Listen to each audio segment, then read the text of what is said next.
What is up, my friends? Thank you for being here today. Monday night live stream. Excited to talk some ball and do a live draft.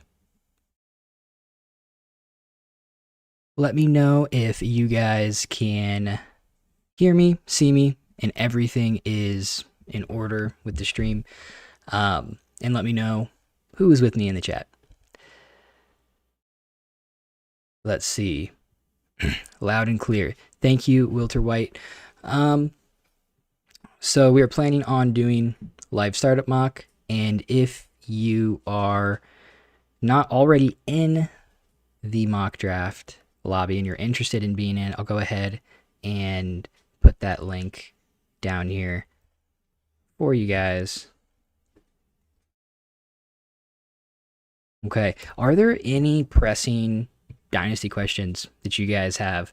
I have some things that I can talk about, but if there's anything that you guys are interested in discussing, like maybe even having some back and forth discussion on, not just have me talking about a specific topic for a while, totally would love if you guys have something you want to talk about.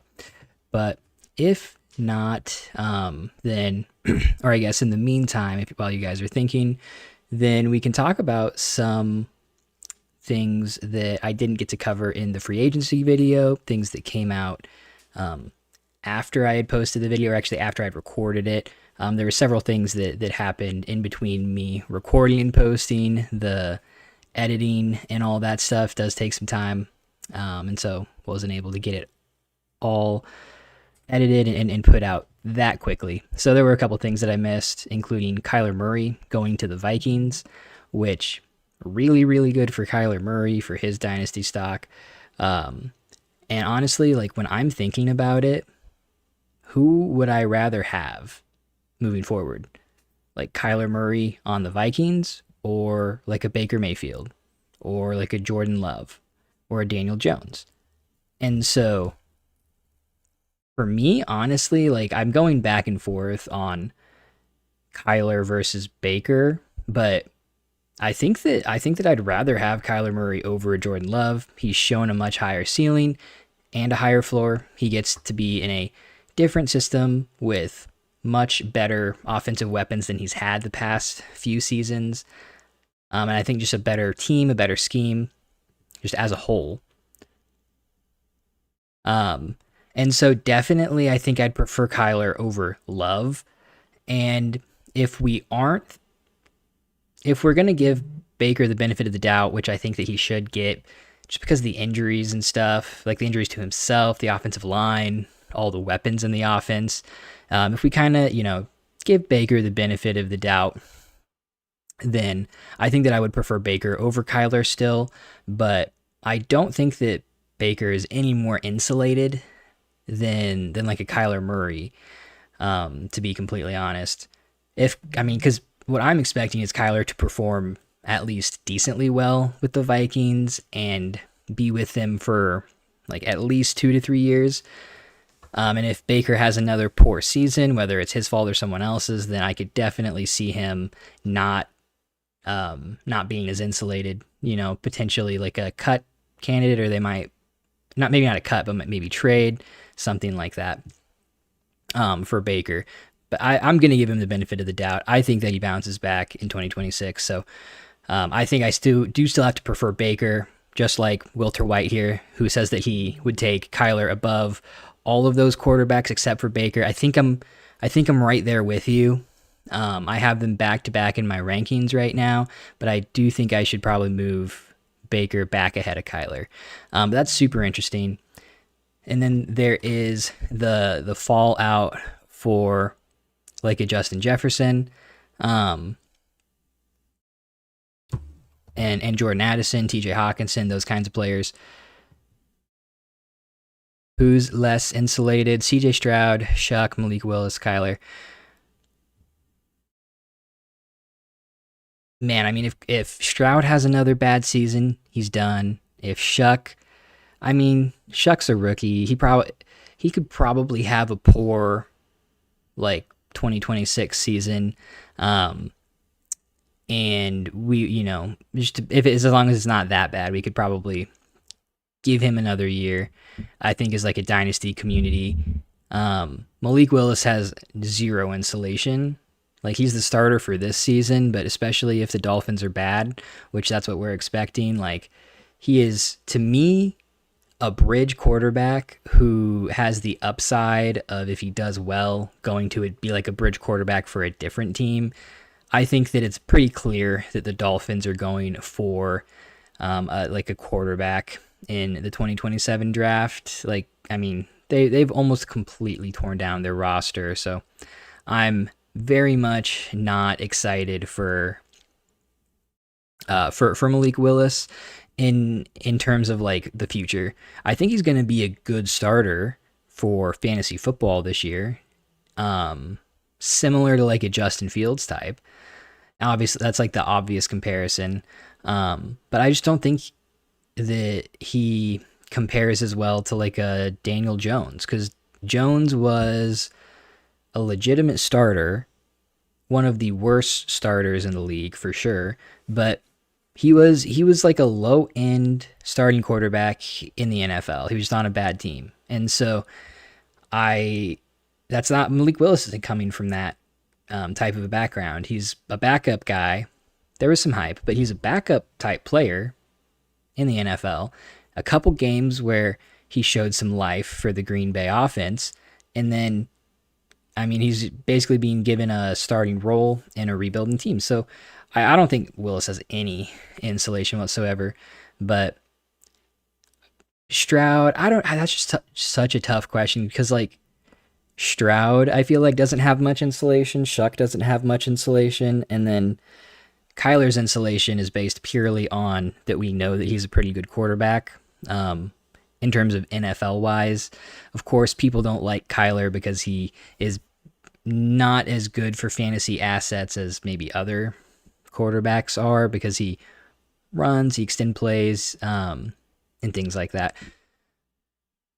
And he's just not like the best passer. But again, it's not what Kyler is. I think he'll do great relative to what he's been doing in the NFL with the Vikings. So I really like Kyler. Another guy that I really like is Byshel Tuten. The Jacksonville offense last year was obviously very, very good. What's up, losing? Lose teen, I think is how you say it. What is up to you too? So the Jacksonville offense was really good last season. We're expecting the offense to be really good again this season, just a good team. And so not only is it a good run scheme, but we're expecting good game scripts for running backs. And so Tuten looks like at the very least, the 1A moving into next season. Christian Rodriguez obviously is a guy that's there. There's some worry that he might take some like end zone, red zone touches away from Tuten, but I just think Tuten's like the better athlete, the better player. I think he's the guy that's going to be on the field a lot more. And then even if Rodriguez comes in and is annoying and gets some goal line work, I don't think that he is going to be like just put in the red zone altogether. Tuten, I think, is the guy that still has like the better receiving upside, the better burst. And so like Tuten still has a lot of touchdown upside. Like I think that if they get stopped on the 1 or on the 2, there's a good chance that Christian Rodriguez will be put in for some of those like easy touchdowns. But I think in this Jacksonville offense, Tuten's going to have a lot of touchdown upside. And then just with the efficiency and everything, I'm very excited. Very excited. And the fact that they signed Rodriguez just makes me think that they're not really going to try and get a running back in the draft. Maybe if one falls to them, they get one in an advantageous position in like the 3rd round, 4th round, then maybe the Jaguars will pull the trigger on a running back. But at that point, it's a 3rd or 4th round running back. Like that's basically what Tuten was like, an early day 3 guy. So I'm reassured, and I'm just reassured that it looks like they're going into the 2026 season with him as the lead back out of free agency. Like, it's just very reassuring for his stock. So some people were worried about Christian Rodriguez going to the Jaguars for him, but it's like they brought in a backup level running back. Like, Rodriguez wasn't even the starter until Ja'Cory Krosky-Merritt kind of got soft benched and Austin Eckler got hurt. And even then, Rodriguez was like in a weird three-way split. Like, he couldn't even take over the backfield from whatever the other names are. So I do not care about Christian Rodriguez. Yeah, so how do we feel about the Commanders' running back room? Seems like Love won't make it to them, is Wilter White's question. And I will answer that in just a second. Before we get to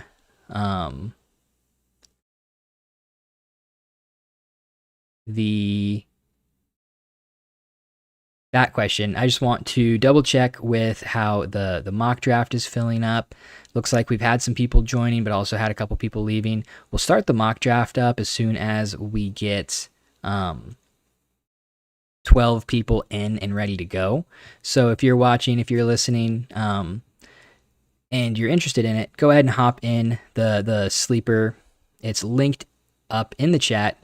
Just have to scroll up just a little bit to find it. So how do we feel about the Commanders running back room? So we have Rachaad White and Ja'Cory Krosky-Merritt. Who else? Let me see. Who else is on the depth chart right now?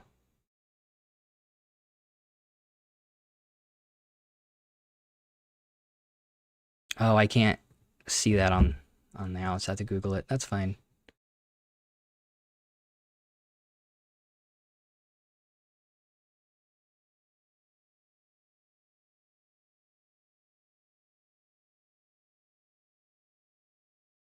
Let's see.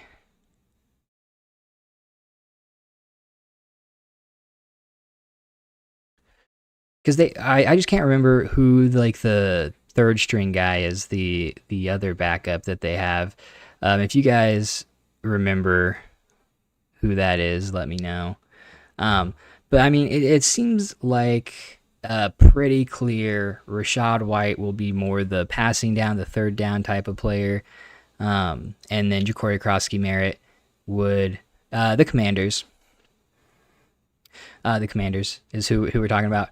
So, yeah, Ja'Cory Krosky-Merritt will be the first, second down grinder. Jeremy McNichols. Thank you. I could not remember his name.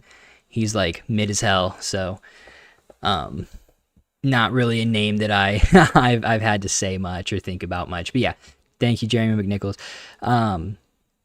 Eckler is a free agent right now. He is not on the Washington Commanders. Doesn't mean they couldn't, I don't know, give him something, sign him back. They won't do that. They brought in Rachaad White.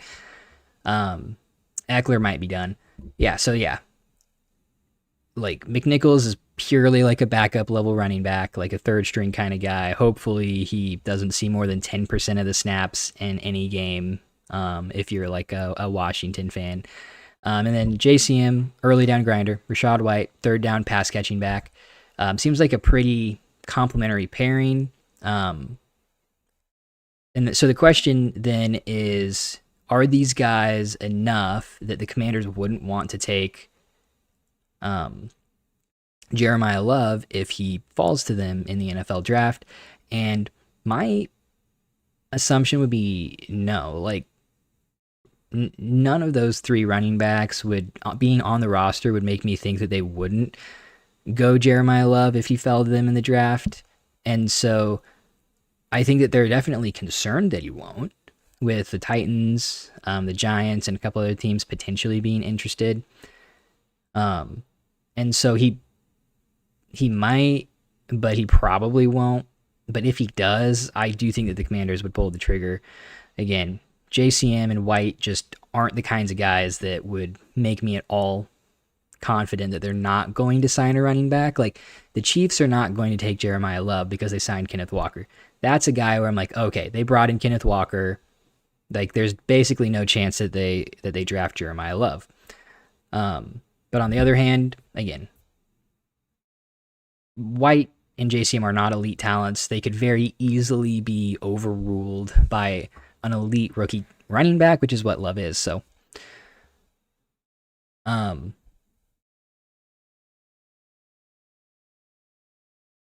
let's see. It seems more like they short up the position in case Love doesn't make it to them, as opposed to, oh no, Love isn't making it to us for sure, so we need to go out and get our guys. Like, it's a pretty mediocre running back room, to be completely honest. Let's see. Which semi-open running back room do you think are the most appealing for a rookie to come in and take some control? Just like Woody Marks or JCM did this past year. And so his examples were Seattle, Minnesota, Jacksonville. Yeah. So I don't think Jacksonville is taking a rookie. But if they do, if they take like Price or somebody like that, then for sure I would be very, very interested in that rookie. And then let's see some other teams that I'd be interested in. Shoot, I lost my window. There we go. The Minnesota Vikings is a good example. Hopefully, with actual quarterback play, it'll be an elite offense, and we can actually be excited about them. Okay, so let's see. If one of the like 2 through 5 rookies goes to any of these teams, I'd be pretty interested. So I'd be interested on the Bengals. I don't. Chase Brown is good, but if there's a solid like round 3 running back that gets drafted to the Bengals, that would make me worried that it could be a sizable split, and we want the running backs in the Cincinnati offense because it's really good. I'd be interested, and I'm going a little bit sneakier because you kind of threw out the obvious ones. I'd be interested if the Ravens took a running back pretty early. I think that could be really interesting with Derrick Henry being on the last year of his contract. And then there's just always concern with him about injury and things like that. The Dallas Cowboys splitting with Javonte Williams. They did give Javonte Williams money. I don't think that they're going to go running back, but of course that could potentially be interesting. You said Jacksonville. You said the Vikings. Let's see.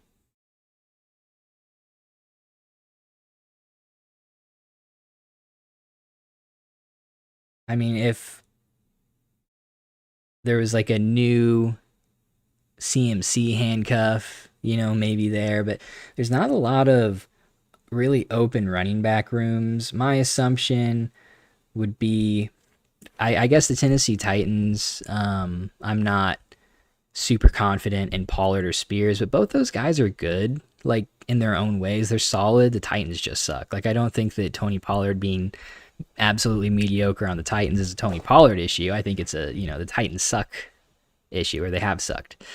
I'm more excited for them this season, for sure. But likely it's going to be a rookie comes in and someone gets injured. And then that clears the way out for a rookie. Honestly, just like looking at all these teams, there's a lot of really good running backs, especially really good young running backs on a lot of these teams. So, um, those are my thoughts. You can let me know what you think. I'm hoping that we can get this um, draft started soon.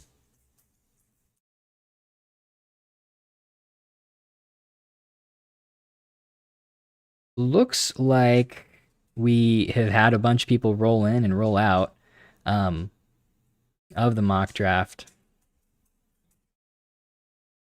So maybe we don't get to do a mock draft. That would kind of suck. Um,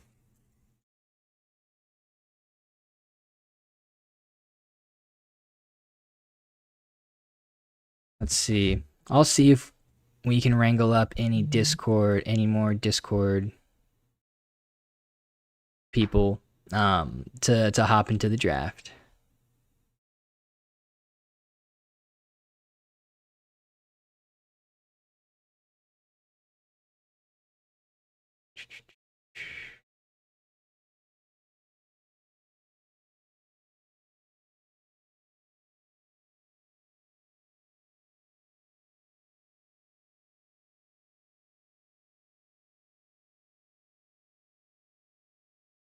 Okay. Message sent. It's just it's funny because we've had a bunch of people come in and like hop in the mock draft and then hop out after like a minute, like 6 or 7 people, and we only need like 4 more for the draft. And so if people just stayed for a few minutes, um, then we would fill up the draft. But everybody's just hopping in and hopping out. But if you're interested in doing a live mock draft, we need a couple more people to hop in. The link, I'll throw that again into the chat.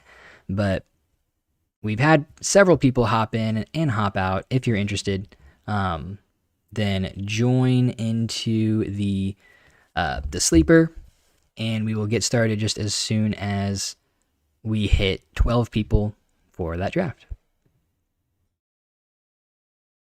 Okay, what else do you guys want to talk about? Those are good questions.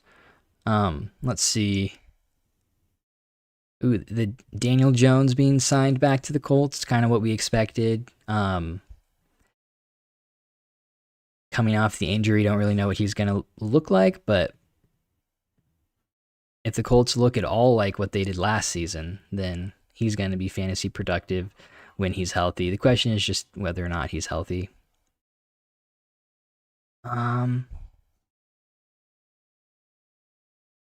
I swear there are more signings, more free agency things, more trades that happened. Tell me, what do you guys think of Khalil Shakir? I've seen some people really worried about Shakir because of the DJ Moore trade. But in my mind, Shakir is a wide receiver 2 type. He's not meant to be a wide receiver 1. He's not effective as a wide receiver 1. And so, I mean, the types of routes that I think the Bills will have DJ Moore running, I don't think it'll overlap much with what Shakir does. So, I'm not really worried about Shakir. I think he's going to provide like a solid floor and be just super similar to what he has been in years past.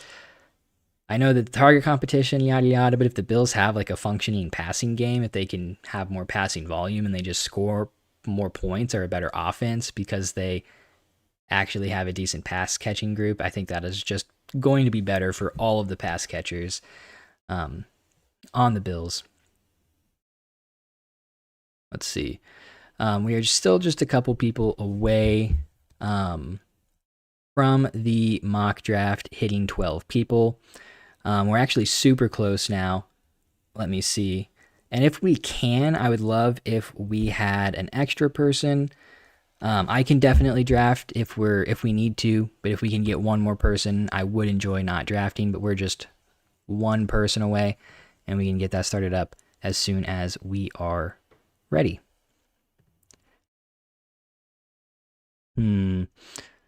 Let's see. What do you guys think of Scatterbo and the Giants running back room?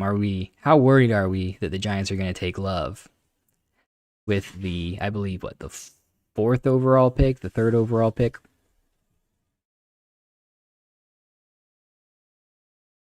I really don't think that the Giants are going to take Love. I think that there's plenty of other positions that are more premium than the running back position that they have bigger needs at to take Love. But teams have done weirder things. He could be Tyler Algier. But honestly, I'm still on board with the Titans taking Love. I don't know. The fact that they only have Spears and Pollard is making me think that they're going to take okay, Titans are 4th, and the Giants are 5th. So yeah, the fact they only have Spears, they only have Pollard right now on the depth chart, and it seems like they're in a spending money type of mood this offseason, like they're trying to put weapons around Cam Ward. I would assume that just these signals, what I'm seeing is indication that the Titans want to take Jordan Love with that 4th overall pick. And so then he wouldn't make it to number 5 to the Giants. if I were the Giants and I was the head office, I would want everyone to think. I think I said Jordan Love. I meant Jeremiah. But I would want everyone to think that I was going running back. And so if he made it to that 5th spot in the draft and someone else wanted him, they would pay up, give a little bit of extra value on top, and then the Giants could trade back and still select one of those top receivers or one of these really good defensive players that are going to be going in those like top 6, 8, 10 picks of the draft.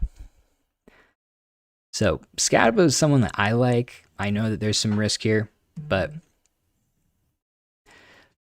he's the guy that I've really liked his tape. I like his analytics, and as long as the situation holds, I really like how the backfield looks. And then correct me if I'm wrong, but didn't the Giants also sign back Devin Singletary for like another year?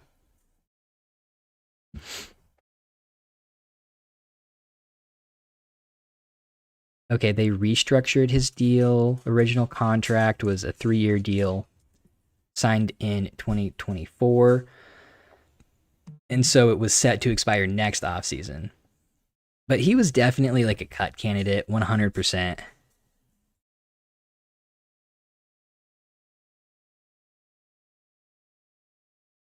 Okay, we're still one away for the mock draft. Hopefully we can get that started here in just a few minutes. So I guess we can just keep yapping. Anyone else have anything else that they're interested to talk about right now? I do have I'm a little aggressive. So it's one big tier for me with these running backs that are going from like the late 4th to the early 6th round with like Scat, Walker, Brees, Henderson, CMC, Saquon, Chase Brown, Judkins.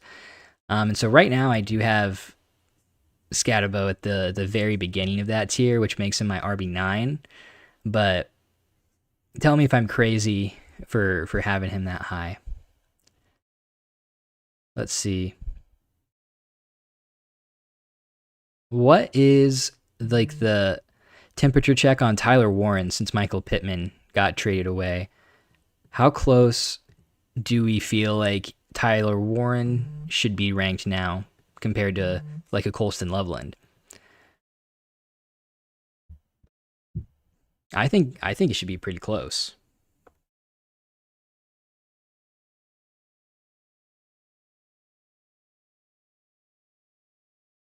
Sweet. Okay. Looks like we have 12 people. And so, David, if you could get the draft started up for me, that would be lovely. And take care of that. Mock is full. All right, send it, brother. Let's do the thing. And I can go ahead and draft as well. Very exciting to see where we have where we have some of these players coming off the board.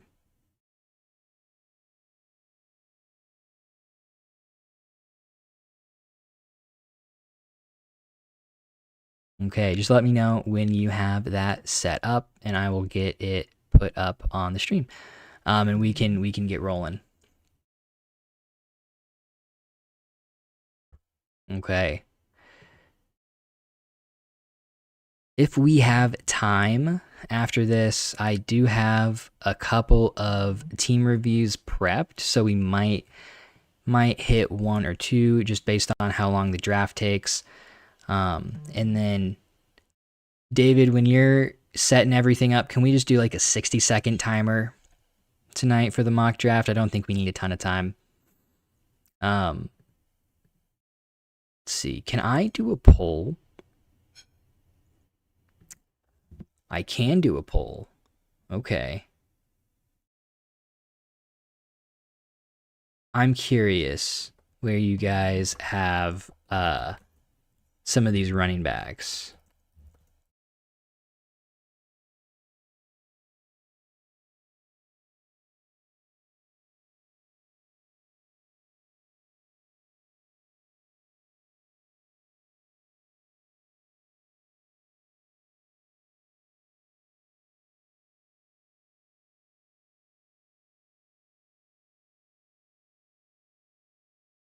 Okay. I've thrown out a poll. Let me know. Oh, can you pause the trap for a second? Let me get it pulled up.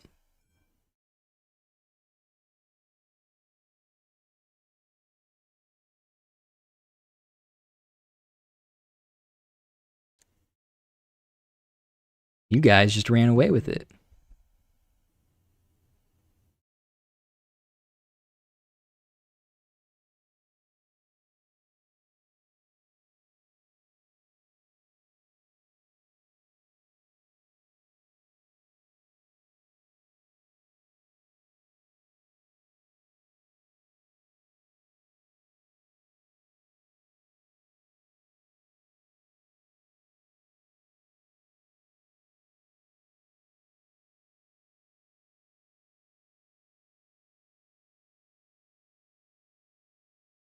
And there we go.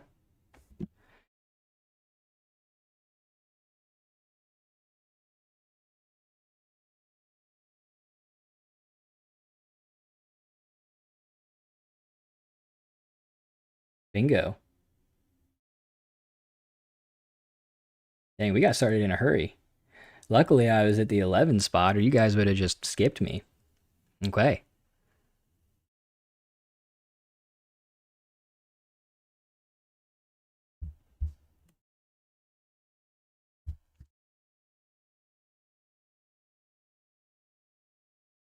Okay. Russell says that they're all 1 year bets. And so, in a 1 year window, give me Derrick Henry.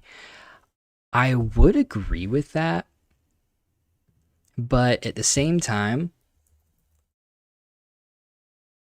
I think Chuba signed a 4 year contract through like the 2028 season. And so they would have a really hard time moving off of him and really replacing him. Obviously, what happened with Dowdle, the injury and all that stuff, he's not irreplaceable by any means, but he's definitely going to be on the Panthers moving forward. So I have Chuba and Henry really close. Henry probably has the highest projection, but Chuba, if we go back to okay, we're good to resume the draft. Unless you needed it paused for yourself, David. I think we are good and set up and rolling.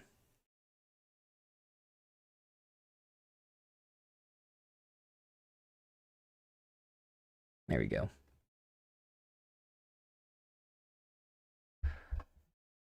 Yeah, so we have mostly agreement that Chuba is very close. Let's see. How do I see more? Okay, we have 17% prefer Chuba, 83% Henry. I agree with that. Pretty close. That like those are the two guys that I would want to see. I'm here at the 111. Let's see. Oh, easy, easy. Give me Malik Neighbors. Oh yeah. No worries. I did put in the kickers. I you're right. I forgot that last time. I didn't forget it this time.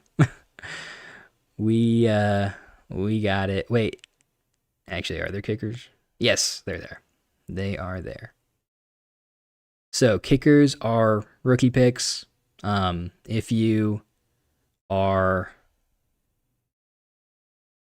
new here and you weren't familiar, draft board lagging. Oh man.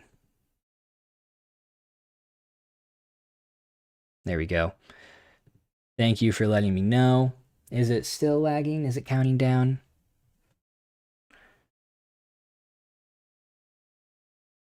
Let's see. Okay.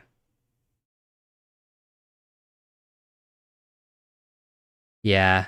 It's like Russell said that the RB that he wants more is the one that he's going to be able to get the most for in a package. Um and so I respect that. My highest ranked player right now is gonna be Drake London. Oh, yeah, I think I just can't. have that up. This happened last time, and I like have to have. I can't have the draft board in the background, but I can just move the YouTube chat over, or the YouTube stream page over to my other screen. And now I think that we're good.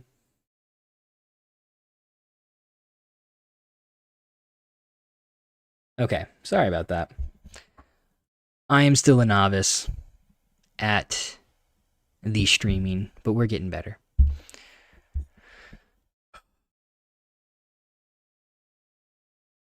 Yeah, I mean, I'm just not sold on Henry being able to continue what he's been doing. I don't know. Let's not hate on Henry too much.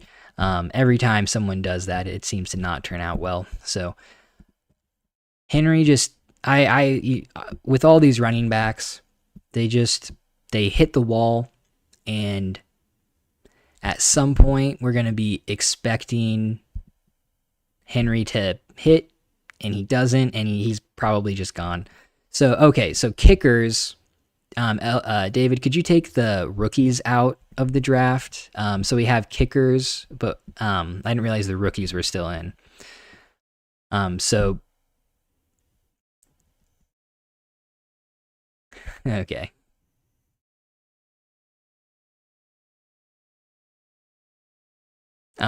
Let's see.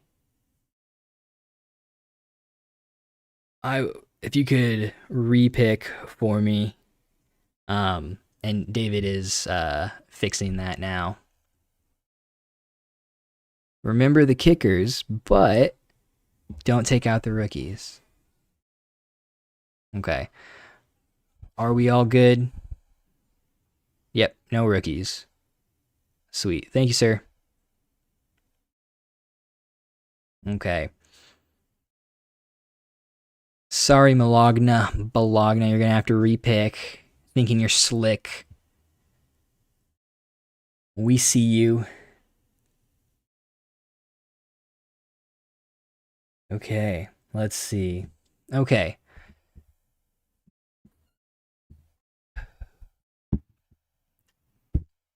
JSN falling to the 1-8 is pretty interesting.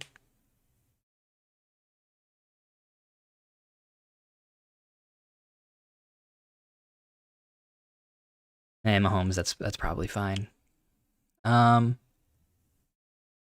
a fine pick for the mock purposes. Okay. JSN at the 108, that's such a good deal for JSN, and getting CeeDee Lamb at the 205, that's a pretty crazy start. That's pretty sick. I love me some Jaden Daniels, but I do prefer the wide receivers over the quarterbacks here. And the risk with going quarterback, running back here, like the 105 to the 17, is that these wide receivers might not make it back, and then you're stuck without a wide receiver for the first 2 rounds.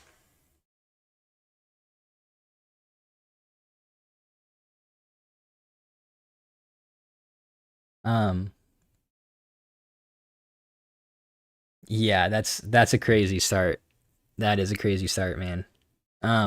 So the rookie, the kickers are rookie picks. So not gonna do the specific rookies.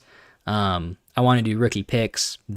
Doing the rookies this early kind of messes with the 8 ADP. Like the rookies either go way too early or way too late. But we have a better feel for where the rookie picks themselves is going. For sure, Russell. I appreciate you. I'll do your team review once we finish up the mock. For sure. Thanks, man. Yeah. Bijan Genti is all like that's good. That's a very good value start. But hopefully you get some wide receiver value, some quarterback value to come back, so you're not stuck with the 2 running backs and no wide receivers. Um, so the 101 has gone to Joseph here, or I sorry, Joseph the kicker is the 101. Going to Bane 007, aka David. So if you want a rookie pick, then you just have to draft a kicker there, or else I would reassign you the 101 for your Patrick. I assume that you're Mailman Malone, that you're Malogna Bologna or Bologna. Let's see. I am just gonna punt. But yeah, but the 101 already went, or else I would give it to you. Sorry if you didn't want Mahomes there. I'm just gonna go wide receiver crazy. Give me Chris Olave. Could have gone Pickens. Those two are in like very similar tier for me. Okay, let's look at the draft so far. Schultz at the 101 went Josh Allen, most valuable asset in Dynasty, hands down for me, just overall. But has to go Tet McMillan at the 212. And just looking at the quarterbacks on the board, like, would you rather have like a Jamar Chase or Puka or JSN and pair that with a Hurts or a Herbert, Dart? A lot of times Mahomes or Burrow actually falls to that point.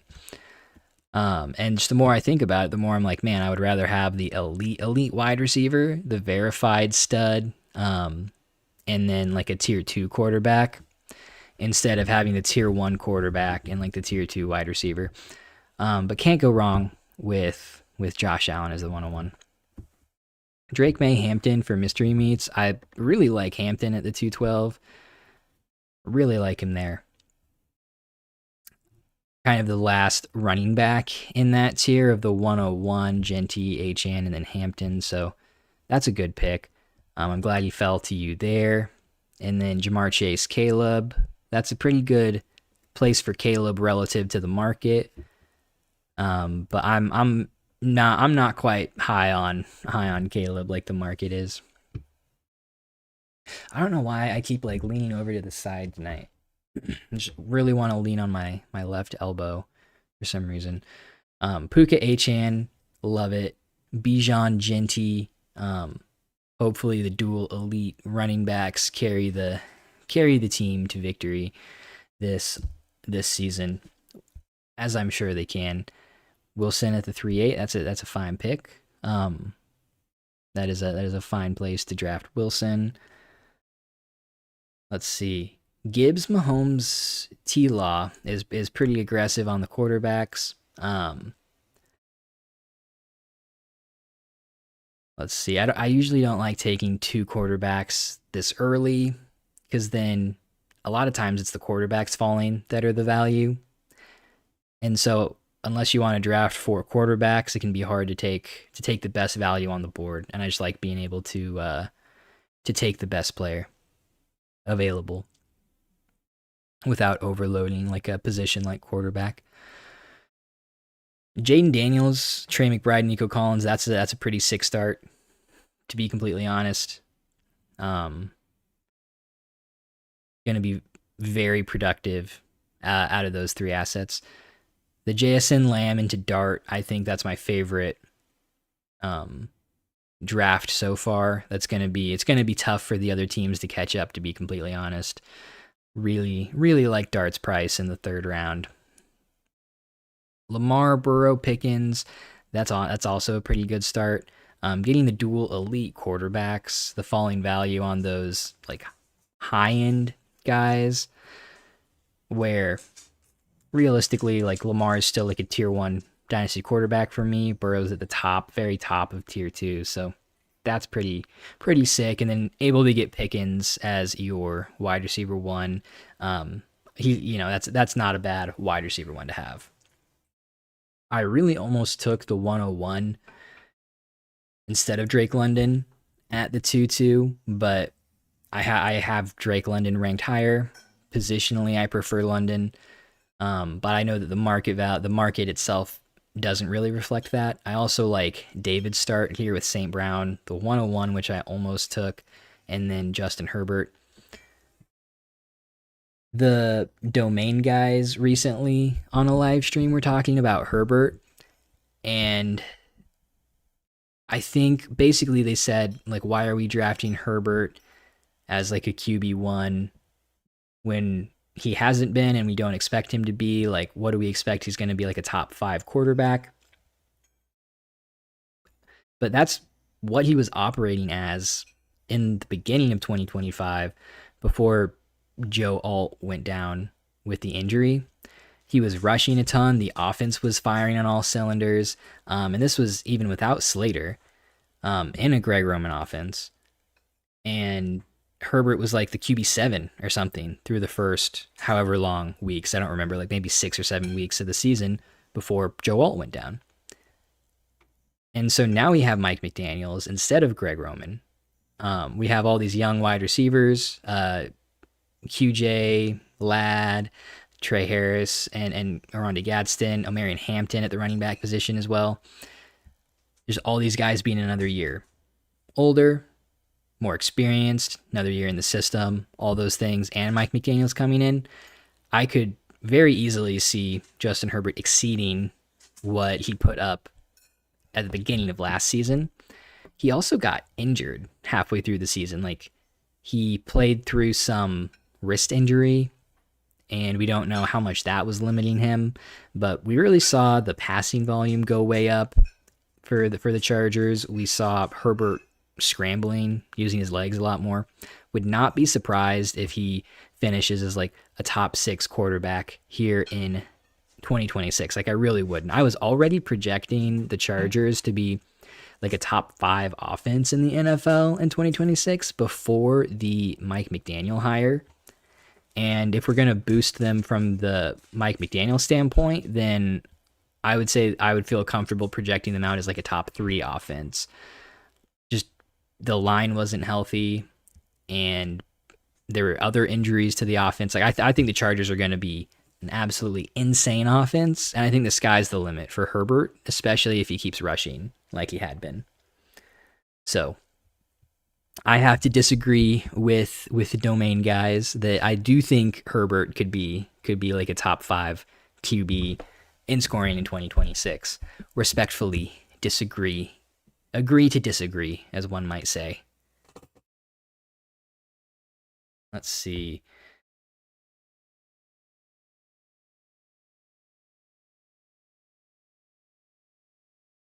Oh, man.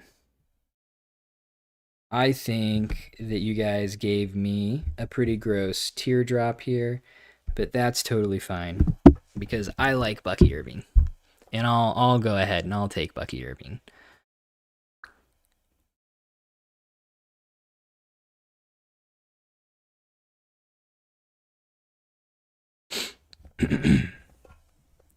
And see what quarterback comes back around. Okay, as a Chargers fan, they did not help Herbert in free agency. They did not do anything better for the line. Of course, Alt and Slater helps, but they needed more on the inside.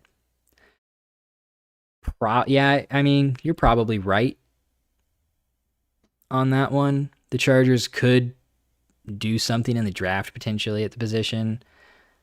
And I kind of just want to punt the quarterback position even more.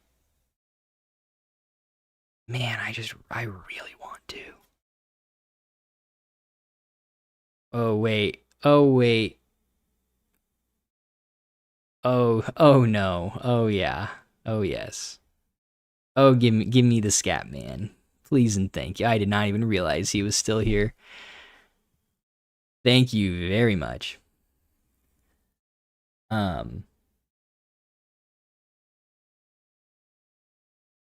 Okay, getting back to the discussion at hand. I got excited with that pick. My apologies. But so they added I don't remember names. But they added the blocking tight end, and they added the fullback, and then Wouldn't be surprised if they did something in the draft for the line as well. But an offensive, in my experience, the offensive line, as long as they have like a line has some stalwarts, some like really good linemen, then like a couple of top guys, the run game is going to be very effective. Like the run game is better when you have someone to run behind. The pass game is better whenever you can make a more like consistent like wall, like more consistent pass blocking across the board. And so one really good player doesn't help a ton for pass blocking, but it does help way more for the run blocking. And so I'm sure that they could have done more for the inside of the line, but having two like all pro linemen back in the lineup is going to help a ton. And then with the blocking tight end, with the fullback, and then the running back potentially blocking, chipping, and blocking as well. Like you don't need, as long as you have some good guys, like you can cover for a lineman. If a portion of like two linemen are weaker, if there's one or two guys that are a little weaker, like I feel like you can cover for them much better. It's just like the line was weak all the way across, and so there was just nothing to be done. Like they were just getting beat everywhere.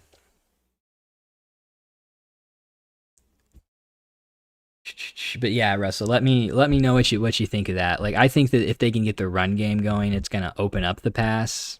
And then I do think that's going to be a significant upgrade for the pass blocking with Alt and Slater in. And then I think that's probably why they brought in the tight end.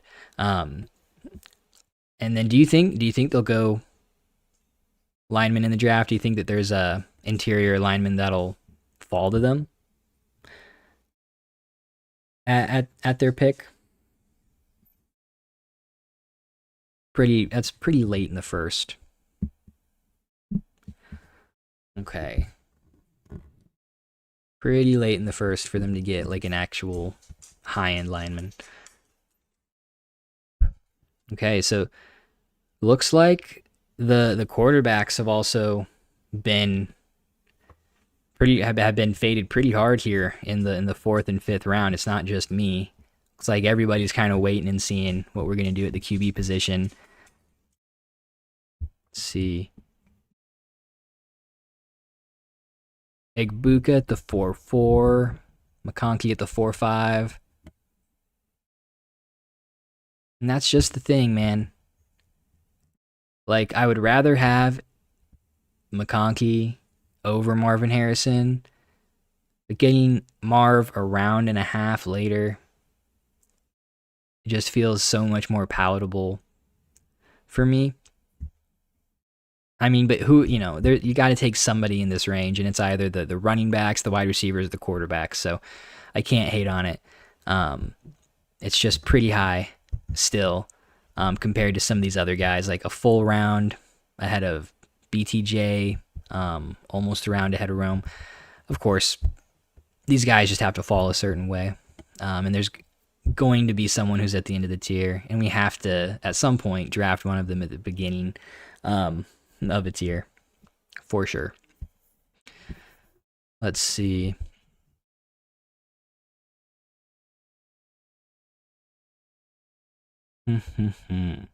I like the BTJ pick at the 5-5. The 8 spot has the wide receiver pretty much figured out. Doesn't need to draft a wide receiver. Can just take the falling value. And has Dart and got great prices on Dart and Nix. So, man, guys, we're getting smoked. We're getting smoked here by the 8 spot. Honestly, I kind of thought Tyler Warren would go a little higher for this draft. He's somebody that's of course been a riser, pretty excited about. I just think that with Pittman gone, there's so many more targets available. And his problem was that he was really efficient. He was getting a lot of red zone usage, but he just wasn't getting consistent enough volume. to really raise his floor and his ceiling. So I think that Warren should be closer to Loveland than he went in this draft, right? Like a round and a half difference. So I think that's a really good price on Tyler Warren for Mr. Finch, the double D. Man, we are thinking here with this 6th round pick. Which quarterback are we taking, if any? There's a couple non-quarterbacks that I have my eye on. And there we go, Jared Goff. Just like I thought. The first wide receiver for Malagna is Zay Flowers. I think that's a good pick there. I really like Zay Flowers in the middle of the 6th. And so that's a solid pick for your wide receiver 1. Especially with what was left on the board.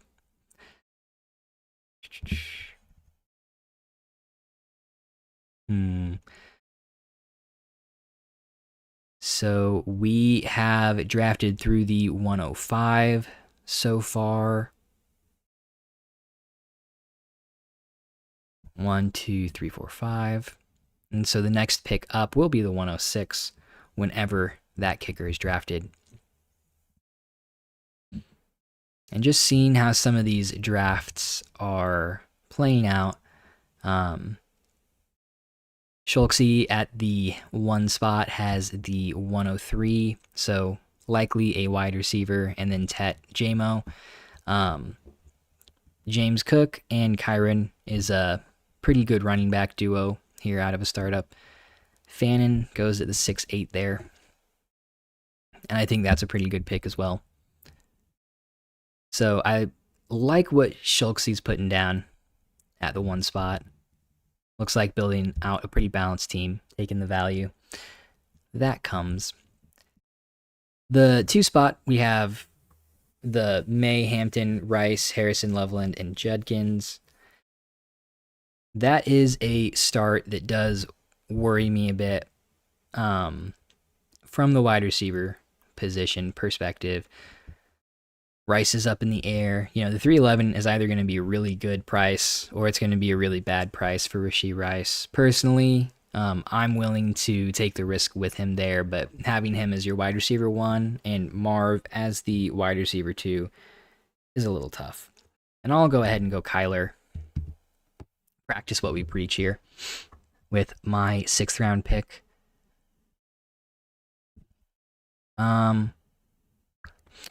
And then Millpal at the 1-3 gets the 102. Probably another receiver there, but I just really like having Jamar Chase there to kind of anchor the wide receiver position for you, because after that, it looks like you're just taking the value as they fall. Lulu, it's okay. It's okay. Other people can use the hallway too. It's fine. Yeah. So yeah, it looks like you've been taking the value pretty much all the way down after that Jamar Chase pick. Not to say that Chase was a bad value by any means, but Caleb at the 210, good market value. The 102 at the 310, really good market value for that as well. Taylor at the 4-3, that's a good price for him, and then Henderson at the 5-10, Dak at the 6-3. Those were all of those picks are just good value picks. Like, I think you're probably gonna come out of the startup with the highest value share. I don't even know what I'm going to do with my next pick. I guess I should figure that out. I'll take Tucker Kraft. Why can't I draft like this in a real startup? This is crazy. I'm getting all the players that I like. All at pretty good prices, too. All at good prices. Yeah. For Millpal's team, for the 103, that's just why I like going wide receiver early. Really, when we get down the board, wide receiver is just very rarely like a screaming value. Really ever in these drafts. Sometimes there's a receiver that falls into the range where they're a good value, but very, very rarely do we get great values at the wide receiver position in these dynasty startups. And with Dak, with Henderson, with Taylor, with Williams, at least in terms of market value, you got some very, very good values on those players. I like the start at the 104 as well. Jacobs in the 6th round is a really good RB2 option, and then getting the, what is that, the 105, I believe. Let's see. Yes, that's the 105. So likely going to be Mendoza or the last of those wide receivers, but that's a pretty good value for the 105. I think it went pretty much exactly where I would have taken it, to be completely honest.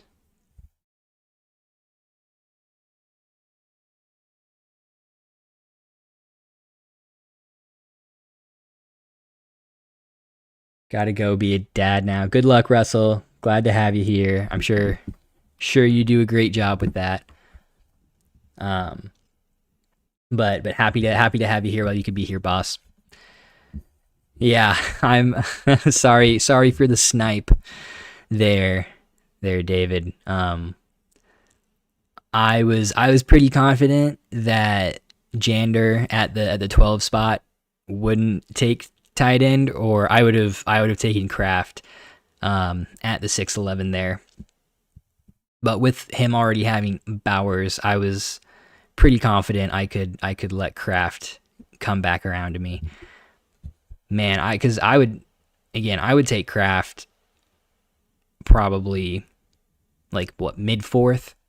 Where do I have him in my rankings? I think it's mid fourth round in a tight end premium league, right in the same range as Loveland and Warren.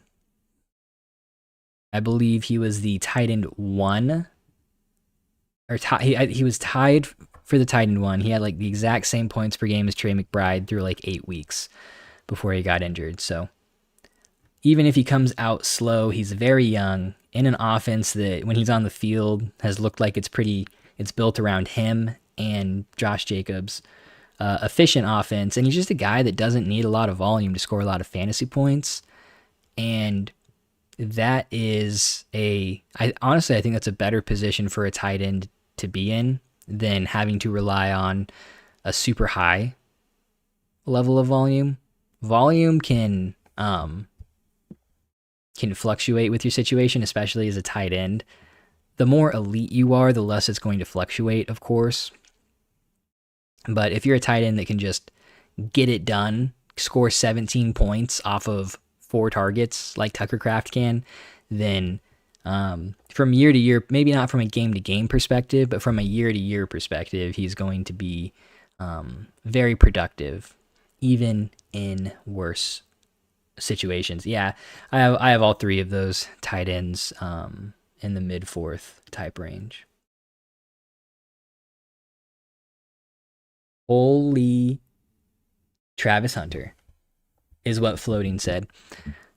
Yeah, that's a really good price for him at the 7-9. And Hunter is a guy that I find myself wanting to draft all the time in these startups, but I just never do because there's like a bigger faller. There's always a bigger faller for me when we do these drafts. And so taking Hunter at price just doesn't make sense when there's guys that are crazy fallers around him. And then this is, so Horse said draft picks are dropping. This is kind of how it's been. Like, you mean like falling in ADP? This is really just how it's been. I actually like the price here in the 7th round on the 106.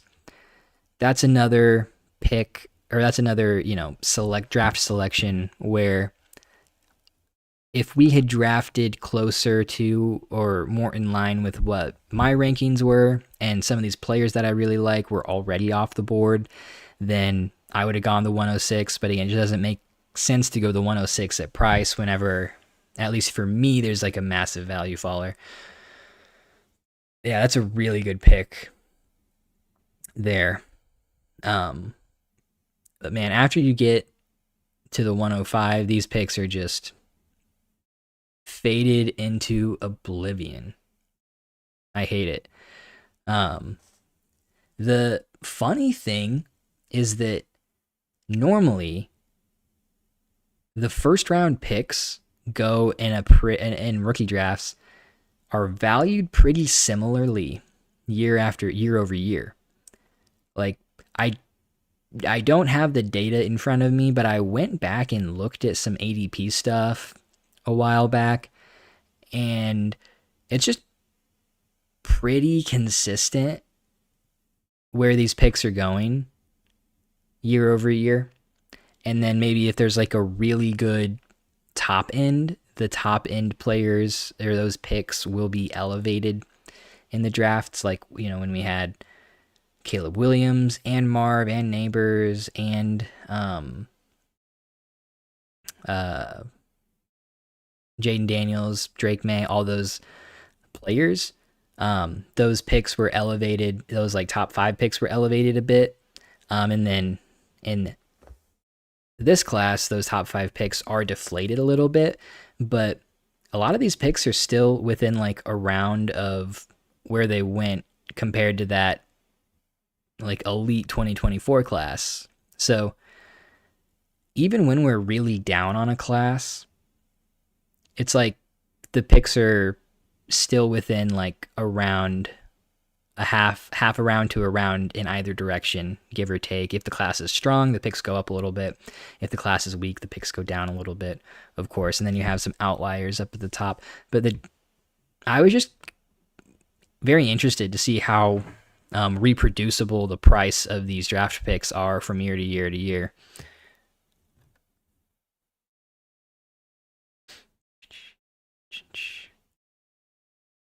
Jaden Higgins at the 8-9. I'm just worried about Higgins with Tank Dell coming back and this passing offense being abysmal.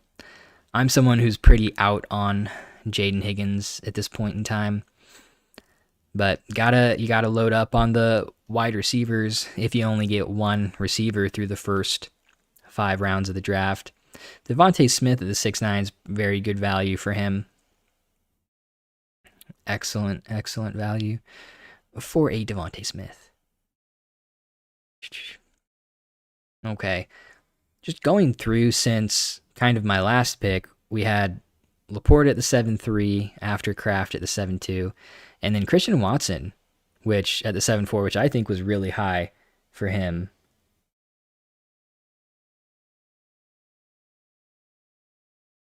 Grimy 3 said, I'm starting from the beginning, but your point about Kyler is spot on. I appreciate you.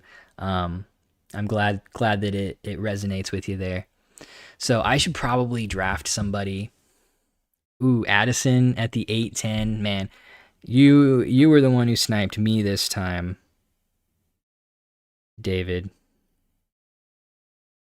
20 seconds. Oh no.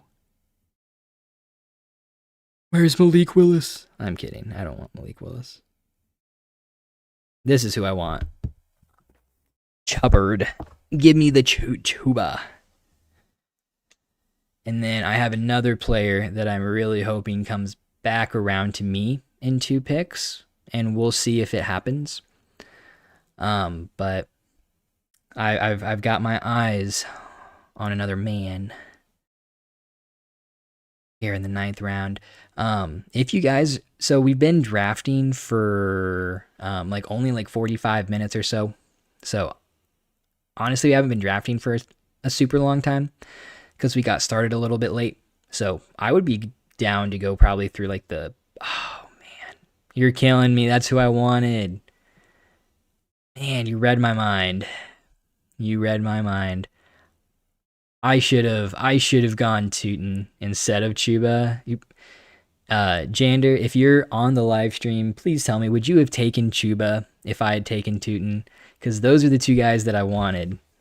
Would have loved to get my hands on both of them. I probably could have been more strategic with that selection. Okay. Those were 2 good picks. Let's say. Man.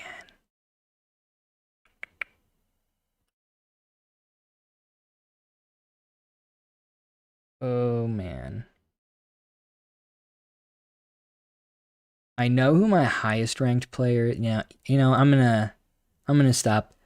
I'm just gonna pick Daniel Jones. I wanted to go wide receiver. I really did, but I'm like, this is just so clearly the pick right now that I'm just gonna take Danny Dimes and be on with it. There'll be wide receivers in my future. I can draft another wide receiver in the 10th round if I want one. Okay, then I would have taken Chuba. So I was just stuck between a rock and a hard place. I couldn't have gotten both of them, no matter how hard I tried. I respect the ball knowledge. We were thinking the same thing with that pick. Okay, all right. Cam Ward at the 7.5. That's a good price for him. And then we have the 106 coming off the board. I probably would have taken the 106 a couple picks earlier. I think I would have taken the 106 over ETN, the 106 over Laporta. It's close with Javonte. Yeah, I mean, I would have. Obviously, I took Kyler. If I had really been thinking about it, I still would have taken Kyler for sure. Yeah, that's right about where I have it. I have Laporta and the 106 back to back in my rankings. And then Kyle Pitts. Boo. I'm a Kyle Pitts hater, certified. Let me know if you guys like Kyle Pitts at all moving into 2026, because I really don't. I am totally out on Pitts, and so I'm just very glad that other people are drafting him instead of me. Gadsden at the 9-10, I think, is an incredible pick. Like, that's just a great value. If the Chargers are as good an offense as I'm expecting them to be, then I think Gadsden is going to be a smash pick there at the 9-10. I have him pretty close to Laporta in the 106 in my rankings. Let's see. Yeah, Waddle, another guy I'm not super big on, but I get the pick there. The 7-8 is not a horrible place to shoot your shot on Waddle. And then Travis Hunter at the 7-9, the ultimate upside play. And Wandale at the 7-10. I like Wandale right now. I think he's gonna give you a very high floor. Maybe not ceiling, but probably a pretty high floor is what I'm expecting. And so on a team that has Jamar Chase, the 102, and the no wide receivers, that pick makes a ton of sense. And then we have the 107 here going at the 7-11. Man, that's tough. Who do I have ranked higher, Stroud or the 107? Oh, I have the 107 ranked one spot ahead of Stroud right now. And then Alec Pierce at the 8-1. That's right about where I have him ranked. And then Sam Darnold is another player that I'm pretty low on. I'm just, I don't get super excited about 13 points per game in my super flex spot. I would usually prefer a quarterback that scores more than that, or I would, just fade the quarterback position even more and draft a player that's probably going to put up like 13 points per game, but is like a flex position player. But that's just me. I'm a Sam Darnold hater, 100%. Not the player, just his situation blows. And he has like basically no upside in this Seattle offense that is doing something right. I think the Seattle offense is doing something right. And the 108, good pick. But man, Tyler Shuck, like, it just kills me. Tyler Shuck was on the board and he picked Sam Darnold though. You're killing me. I do like Shuck. I like Shuck at that price. I I like to take upside swings in this range, and Shuck is definitely the upside swing over like a Darnold or a Stroud. So I really like the Shuck pick there.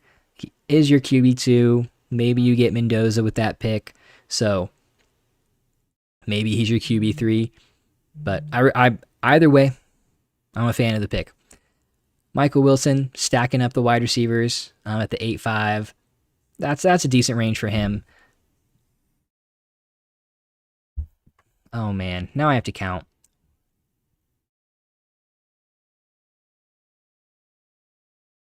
Yep, we're at the 111. 111 on rookie picks. So with Finch's build, with going Bijan and Genty, I liked these subsequent picks of like Wilson, McConkey, Warren, Goff. But even then, it's like what you have to do is you have to start stacking these wide receivers and like forcing quarterback as well in these later rounds.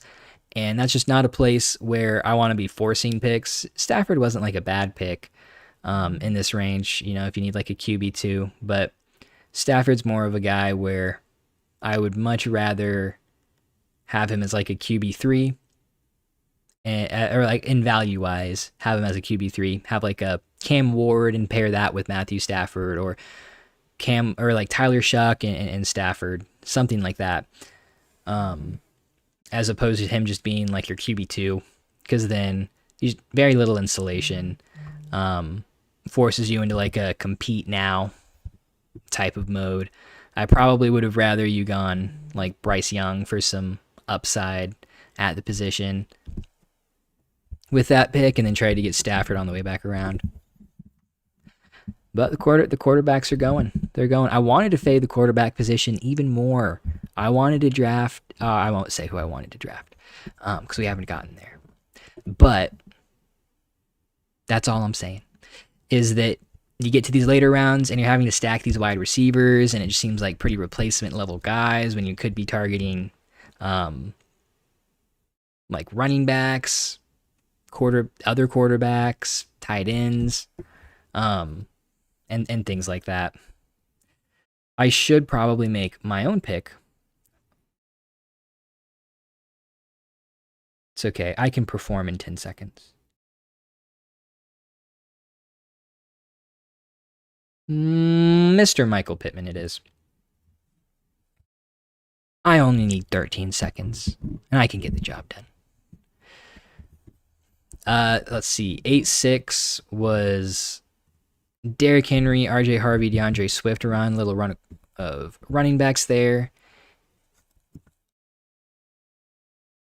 I just don't think Harvey deserves to be faded this hard. He's still young. He's still on a rookie contract. Oh, man. And there goes Mr. Parker Washington. Let me just make sure. That's who I was hoping to get on the way back around that I did not have the pleasure of drafting. It's fine. Because I can take Mike Evans and hopefully get like 16 points per game.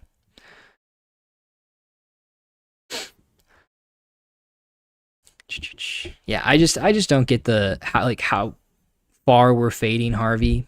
He had a good end of the season from like a points per game wise, and he just seems like a player that's going to get a lot of the high value touches.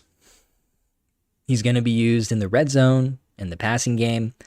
At least that's the direction that it looked like he was headed. Oh man, did I just take... oh no. Okay. We're right.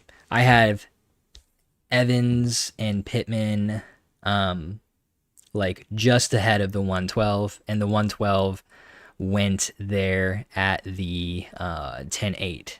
So that's the 112. In our real startup, I got confused on the rookie picks, and I took a pick over Mike Evans when I honestly probably should have taken Mike Evans because I thought I was getting a pick like 2 higher than I was actually getting. But it's no big thing. Yo, a live stream. What up? Pinchy Peach, or and is that Bacon Bulb or Bacon Bub? I see you're out on JJ McCarthy. Yeah, I mean, I'll get to all these questions. So starting out with Bacon Bub. Yeah, I'm pretty out on McCarthy. Like Kyler would not have gone to the Vikings if he wasn't fully expecting to be the starter there. Kyler does not want to sit on the bench. He's a guy that wants to play and basically show off that he's still a starting caliber quarterback so that he can get a big deal next offseason. And so, like, Kyler is a legit NFL starting quality quarterback. JJ McCarthy has not shown that. For me now, McCarthy has fallen into that, like, upside quarterback that might be given a chance at some point somewhere. I have no expectations that he's going to be a starter moving into 2026. Got offered a trade Pierce for Scat. I have Pierce. I would take it. I really like Scatabo. Big Scat Man is what they call me. No, they don't. No one calls me anything. So, as long as the Giants don't draft Love, then Scatabo is going to be, and what I think, he's going to be valued around like Brees Hall, Saquon, probably ahead of Henderson, is what I would expect. And so really it's just making the bet on whether or not the Giants are going to get Love in the draft. Again, I don't think they are, but that's not something I can guarantee to you or to anybody else by any means. So it's like you're either taking him at the 5-2 where I did. That's about where I have him ranked. It's about where I have him ranked, assuming that the Giants don't draft Love. But if they draft Love, like Scatabo is going to be absolutely tanked. Like he is going to be Algiered, and we just have to wait until his rookie contract comes out and they move off of him. So I would definitely take Scat over Pierce right now, even though I also really like Pierce. Scat is like way higher for me. Yeah, worried about the Giants drafting Love makes sense. I mean, with that, again, I'd rather just take the upside shot. Like if Scatabo goes to like very low value versus him being like a league winner in 2026, I'd rather take the shot like on the league winner, especially for like Pierce went kind of high in this draft at the 8-1. I guess I don't really know where he's being drafted post free agency because it's only been like half a week, but for that price, I would just rather shoot the upside. I get that you're worried, but hold strong. And then what do I think of Schultz's team? Pinchy Peach, you aren't Schultzy, are you? You're not. Your username on Discord is like this, or on Sleeper is the same, pretty much the same as your YouTube name, right? Let me know. Let's see, Schultz's team. I like Schultz's team. In terms of like the value, the picks, for the most part, especially once we get into the later part of the draft, like Pierce, Warren, Algier, Strange, those were really good picks. That's a pretty good place to take Stroud. I would have gone Shuck over Stroud probably, but those two guys are super close. And then I probably would have gone Judkins or Dak, or Flowers over like Kyron. But those I like it. I just don't love the team build. With like getting Josh Allen early and then fading QB2 all the way to like Stroud. Just kind of feels like now the quarterback room isn't that strong, because you're pairing like the best quarterback with one of the like lowest projected starting quarterbacks in the league. And then the wide receiver position isn't that strong. The running back position isn't that strong. The tight end position isn't very strong. Um, and so it's balanced. Like it's a fine team. I just don't love how it looks right now.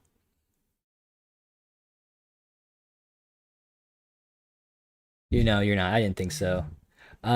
What would be funny, Bacon Bub? I'm just curious. If Love got drafted to the Giants, that would be funny for everyone but me because I've taken a ton of Scataboo shares in the past like 2 weeks because people are scared about him. So, oh, if Peach West looks, yeah, okay, I'm with you. I'm with you.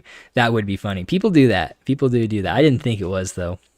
Um, but yeah, let me know what you guys think of that evaluation of the Schultzy team.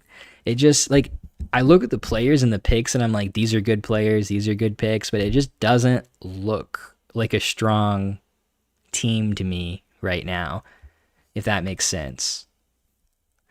And I'm back up on the clock. Hmm.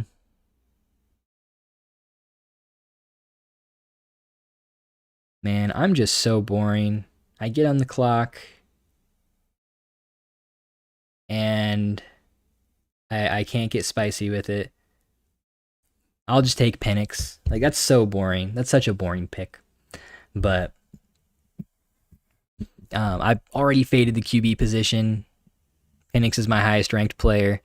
Like, how are we taking Kenneth Gainwell over Michael Penix? Even if we're not excited about him. I mean, like Matthew Golden, we're taking. Mm, I think that we're on the 2-3 right now.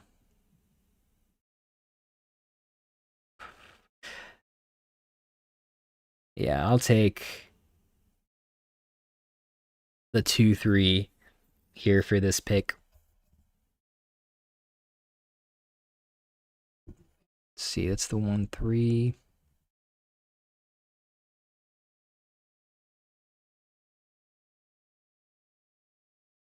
Yeah, it's a fine pick. Hmm.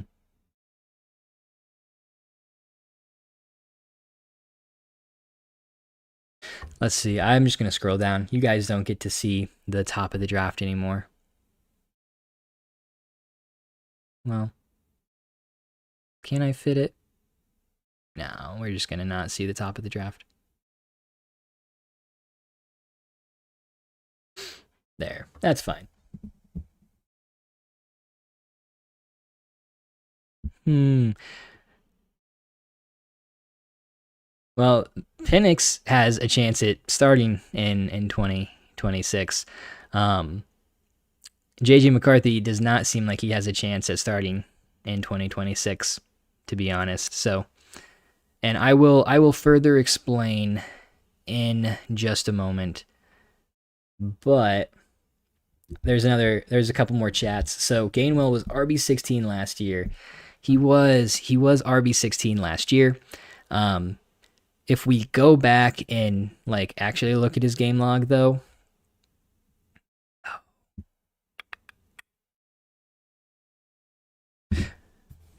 no, I won't pull off the um I won't pull off the draft. But basically I did this the other day. Dang it. Okay, I wanted to get Tua as well. I was hoping that Tua would come back around at the 411 and I could have the entirety of the backfield. Um and then I could just have both of them and that would be like my QB3. Whereas if I would have drafted like JJ McCarthy to pair with Kyler Murray, like I just think that as long as Kyler's healthy, he's going to be playing. Okay, so Kenneth Gainwell. If we go back and look at the game log, all of his production was coming from the games where he had elevated snap share. So most of the games, most of the season, he was sitting at like a 40% snap share. But then there's just these games where he had like 70+% snap share and a bunch of opportunity share whenever Jalen Warren was hurt. Like he had a couple big blow up games. And then the receiving usage that he was getting from Aaron Rodgers was just kind of crazy. Like, I think he had the highest targets per route run of anyone on the Steelers offense. And so like the receiving usage, like Gainwell was good with the receiving usage, but for some reason Rodgers was just peppering him with targets. But really, whenever Jalen Warren was healthy and he was actually like Warren was getting the bulk of the snaps, and it wasn't like Gainwell took over. Like there were games later in the season where Jalen Warren got most of the snaps for like 2 or 3 games in a row, and then he got hurt again or like banged up, and Gainwell kind of stepped up a little bit for like a game or two. Like it was just back and forth. And so really like Gainwell was averaging less than 10 points per game when Warren was healthy. When Gainwell wasn't getting that like elevated workload. And so and then to combine that with so much of his production was coming from just the check downs and the targets from Rodgers that were just out of this world. I just do not believe that production. And then finishing is like the RB. Is he the RB 16 in points per game, or was he the RB 16 overall? Because if he was the RB 16 overall, that's like also not super impressive because he played every single game, and I'm sure that his like points per game would be lower if that is points per game and he was RB 16. Then it's still kind of the things that I already talked about. What do you think of Mac Jones? Pooh boy, Pooh boy, I think is how I'm supposed to say it because it's BWOY, Pooh boy. What do you think of Mac Jones? Pooh boy's stashing him on as many rosters as he can. I think that Mac Jones is probably gonna be okay. Well, obviously he's not the starting quarterback for San Fran. He's gonna be useless this season as long as Purdy's healthy.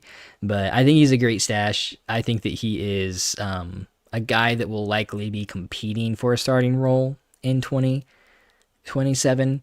There's a potential that he could still get traded either in season or this off season if a team wants to, secure a starting quarterback or a different quarterback option. But I think that those things, like an off-season trade for Mac Jones, is unlikely. Unless Purdy goes down, probably useless. If Purdy goes down, he's like a starting caliber quarterback for dynasty purposes. But then I'm worried for 2027 for him, though that would be the year, that he is not under contract where he's probably going to get paid somewhere. But then we have this elite QB draft class that we're expecting. And so will there be a bunch of teams or multiple teams that really need a quarterback? Or will most of these teams be able to at least take a shot at quarterback through the draft? So I think he's a good stash. Those quarterbacks are fantastic stashes because their value can shoot up a ton very, very quickly. However, he's not someone that I'm particularly excited about because I don't know if there's going to be the same demand for quarterback in 2027 with that elite draft class. Not a bad move. It's just I would have been so much more excited for him if he could have gotten out of the situation behind Purdy on the 49ers this offseason.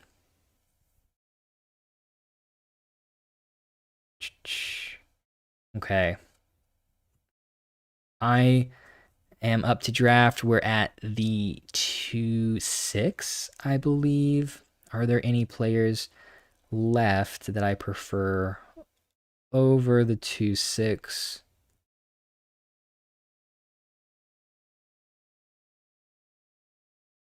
We'll just do like another 1 or 2 rounds. We won't go too much further. No, I don't think there's anybody. It's got to be a rookie pick here for me as well. Again, I'm kind of wishing that I had taken Tua over the 203. I'd rather have the 203 over Tua, or yeah, over Tua, but it would have been nice to kind of lock down that QB room. Of course. Okay. Let's see. Oh, okay. We were talking about Gainwell as well, but yeah, David. I think that Bucky is better than Jalen Warren. And I think that okay, Bucky is better than Jalen Warren, and so I'm more worried about Gainwell being a good starter. Um, with Bucky in the offense as I was with him in the Steelers offense. So, let's see. Because I mentioned something about like why are we taking X over Gainwell? Oh, Michael Penix. Yeah, I mean premium handcuff running back is in a good offense. Um, is someone that I do want to draft, someone that I do want to stash on my teams, but like a quarterback who's in danger of losing his job is also a quarterback in danger of being a long-term starter still. And you're right, and I say that as like a play on words. Oh shoot, I am also in this draft. I'm just gonna smash something quick. Hunter Henry, that's fine. That's not. I probably could have waited on him, but he's just a solid like pick. Solid guy. Um, yeah, I would rather just take the shot on the upside quarterback than like a handcuff. But I totally get if you want it the other way around. Like I think he's a pretty elite handcuff. If the Bucks bounce back like I'm expecting them to, and Bucky misses time, Gainwell could go nuts. Absolutely, I agree with you there. I would just pref the quarterback because I think the quarterback has higher value upside long term. Okay. So Wilter White, this is a while ago, sorry, but I feel like drafting anything but a wide receiver from the 101 to the 1-5 makes it tough to navigate the draft. I don't love Nico Ortet, Rice, Olave, Pickens. Yeah, yeah. Wilter, that's my thought. Like I concur with you 100%. It's just difficult because a wide receiver just never feels like it's a good value. Really, honestly, until we get down to like the ninth round or so, the eighth round, is where these guys kind of start to feel like values again. Like Jordan Addison at the 8-10, Adams, Pearsall, maybe Sutton, Ayuk, um, like Jacoby Myers, Michael Pittman, Parker Washington, like everywhere else on the board, it just never feels like the wide receivers are good values. You're just taking them because you want like a wide receiver for the most part. Even where I took Olave, like I would rather have a lot of these quarterbacks over Olave, but I was trying to fade QB. But like so in a vacuum, I would rather have the quarterbacks. But I just know I can get quarterbacks so much later. So I completely agree. I always like the teams how they look a lot better when they're drafted. The wide receivers are drafted up top. Um, and then even if how do I want to word this? I like to fade the wide receivers to the point where you have a good chance of getting one of the other wide receivers to come back around for you. So um, once you start hitting the 106, 107, 108 range, there is a chance that one of those guys will fall back to you. Um, Obviously, the longer you wait, right? Like if you're at the eighth pick or the ninth pick, you're much more likely to have one of those top 8 wide receivers get back to you in the second round. But it's just basically just giving yourself a better chance to secure at least one of those top 8 wide receivers. So I completely agree with you. Okay, talking about my team, mystery meats. Oh, your mystery meats?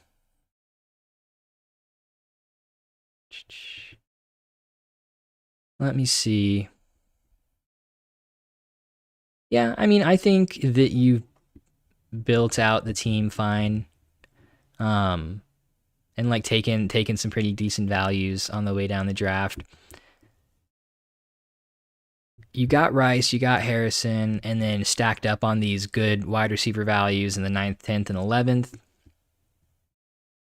This is just another one of those teams, kind of like the 101, where like it just feels like there's not really a strength for this team because you pair Drake May with the lowest projected like starting quarterback in my mind, in my eyes, in the NFL. So it's like the you took May at the 1-2, but it doesn't feel like quarterback's a strength for this team because Sam Darnold is your QB2. And then I like Hampton. I love Hampton. Like Hampton Judkins is probably your strength here is the RB pair with like Hampton and Judkins. And then Loveland is a good tight end, of course. But like the wide receiver position just doesn't really feel like a strength either. And so it feels like a fairly balanced team, but just nothing is like, oh yeah, this is strong. This is, a very big plus for this team. Like if I look at Finch's startup, going Bijan Genti, like he's going to be strong at running back. If we look at band kickers at the 9 spot, like quarterback is going to be really strong for him. And still built out like a pretty balanced team from that spot with a little weak at wide receiver, but balanced at running back, decent at wide receiver, but very strong, has a strength, right? With a dual elite QB. Same with Finch's team, right? Was able to build out a fairly balanced team. But you look at it and you're like, oh yeah, like probably the best running back room in the league, with Bijan and Genti, maybe like Gibbs, McCaffrey, Saquon, Henry. Like if we take all 4 of those guys, that might be like a better running back room in the entirety. But if it's just the top 2 guys, very clearly it's Finch's team.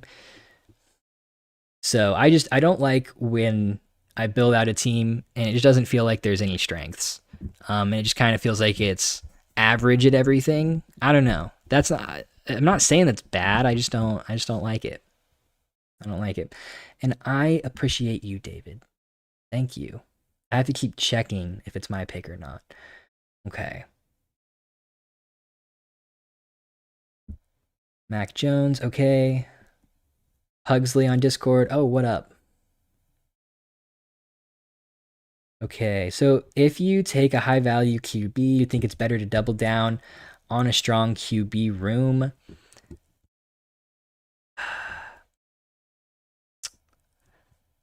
Uh-oh, am I on? Oh, I auto-picked.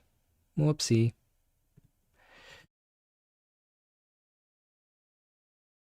I better turn that off. I missed my pick. You guys went fast. We can actually, I think that we can probably pause the draft. These are like nothing burger type players that we're drafting here. So I'm good to draft Tank Dell, and then we can pause the draft.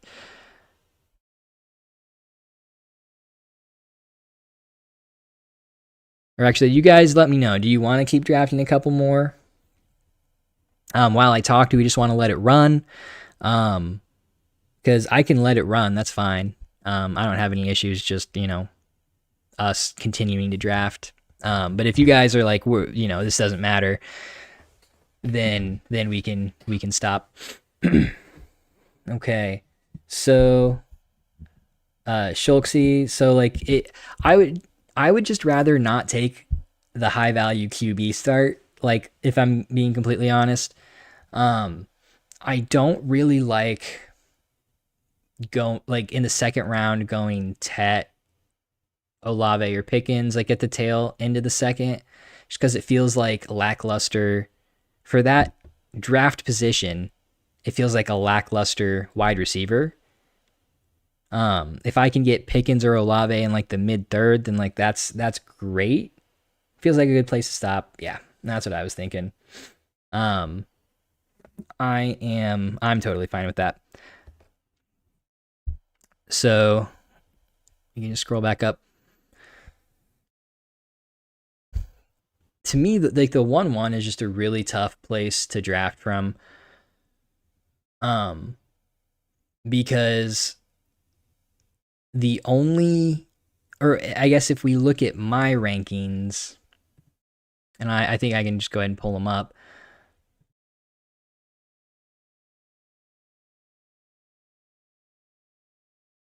But if we look at my rankings here, Superflex 0.5 tight end premium. If you're just popping in, these are free on the Discord if you want to join the Discord. Honestly, I don't think I changed the description of this live stream, but this. So I have Mahomes, Herbert, and Burrow as like these early second round guys. Not that I would draft them there, but if I'm in a vacuum and I'm like, would I rather have like an elite young running back or an elite quarterback? I'd probably rather have the quarterback. This is just me trying to be completely objective about these players' prices in a vacuum.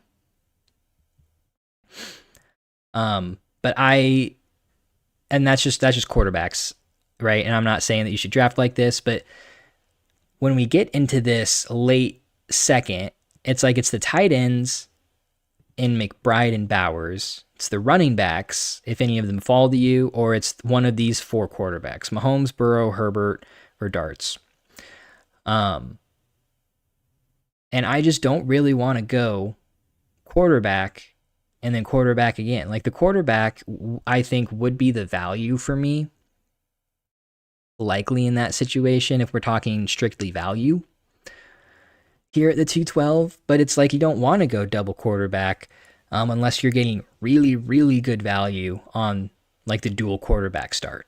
So the reason why I like Lamar and Burrow is because if we go back to my rankings, Lamar is, I actually moved Lamar down, but like Lamar is to me is like a tier 1 quarterback, and I did have Daniels, May, and Lamar up as like top 4 players. I did have to move them down, but this is kind of where the tier ends for me. Is like after Gibbs and Lamar. And so if you just get him as like the last guy in that tier, I think that's excellent. And then Burrow, like that's also a really good spot for Burrow there at the 2-4. And so I like those are just, man, it doesn't really reflect in my rankings, I feel like, right now, because these are actually like where those players went. That's kind of funny. They went at the exact spots in my rankings, but all intents and purposes, I like going dual quarterback here better because you're getting a tier 1 quarterback way later, and you're getting Burrow, who's like the top of the next tier of quarterbacks, and then in the third round, you're like guaranteed for the most part one of these high end tier 3 wide receivers in like Olave, Pickens, Nico. So I'm not saying that you should go double quarterback. I'm saying that you should go wide receiver first and then pick a quarterback. If you're at like the 1 or the 2 spot. Because then if you don't take a wide receiver there, then there's a very good chance that none of the good wide receivers are going to fall back to you there. Like they're just not going to be the values on the board. A lot of times these quarterbacks slip even further. These third round guys slip even further, and they're the values there at the turn. So it's just tough, and that's why I don't like going quarterback at the start. I hope that makes sense. Thoughts? Okay, so yeah, so that was Schultzy, and then for Captain Clutch Pants. Honestly, that's a pretty sick name. A little abbreviated, so it took me a second in my small font, but that's pretty funny. Thoughts on Michael Wilson for Harvey? I would probably go Harvey there. Like Harvey's getting faded so far. It's kind of crazy. For me, like just looking at his usage and his scoring in 2025, even if he's a part-time player, he feels like a low-end RB2 type. At worst, and he has even more upside. Dobbins is in the offense, and so, you know, Dobbins will be good while Dobbins is healthy, but will Dobbins stay healthy? Probably not. And then guess who's a league winner down the stretch when it really matters in the playoffs? RJ Harvey. So I think the Harvey fade is kind of what's cool right now, but I would probably have him higher than this. And Wilson just feels like he's going to be a pretty replaceable level wide receiver in 2026. Like, I'm just not super excited about Michael Wilson, but he does have some upside for sure. But I think Harvey's like a more likely guy to really help out your fantasy team, and I think he's a more likely guy to gain value. So I would take the shot on Harvey there. So thoughts on Michael Pittman's situation in Pittsburgh? I think Michael Pittman is like an elite wide receiver. I think that he unfortunately had some bad quarterback play for multiple years. And so there's very little target competition in Pittsburgh. So as long as the Steelers can give Pittman high-end backup level quarterback play, like Gardner Minshew type quarterback play, then I think Michael Pittman is going to be fine. Michael Pittman was fine with Gardner Minshew 2 years ago. It doesn't change a ton for me. I don't love it. I don't like it. He's slipped for me in my rankings a bit, but I just think he's going to, for the next 2 or 3 years, he's going to be a high floor, low ceiling type of guy. He is actually pretty good in the red zone because he's a big, tall kind of guy. And he wasn't super productive this year for the Colts, but we had Tyler Warren being super effective, Jonathan Taylor running the ball like a beast, and Alec Pierce breaking out. And so it was Pittman was honestly pretty good for the situation. There was just a lot of other mouths to feed in the Colts offense. And so I feel like that kind of capped him a little bit. But he was still putting up like 14-ish points per game before the Daniel Jones injury. So I like him. I think that, if you want a low-end wide receiver too for the next few years, I think he's a solid pick there. Yeah, I mean, if the quarterback situation just sucks, if Rodgers doesn't come back and it's Will Howard, and Will Howard turns out to be cheeks, then it's going to be a rough year for Pittman, but I think he's fine. I think he's a good enough player that he'll be fine. And I think that him and Metcalf can both be productive as long as, again, they get decent quarterback play. So not hyper productive or anything, but again, low end wide receiver 2, high end wide receiver 3 type numbers. Let's see. I had AD Mitchell queued up. Well, thank goodness we stopped before you had to take that pick. Kind of regret at 1-7 not taking JSN, but JD5 being there seemed like too much of a value. Was thinking Lamb or London would come back around. Yeah, I don't disagree with you.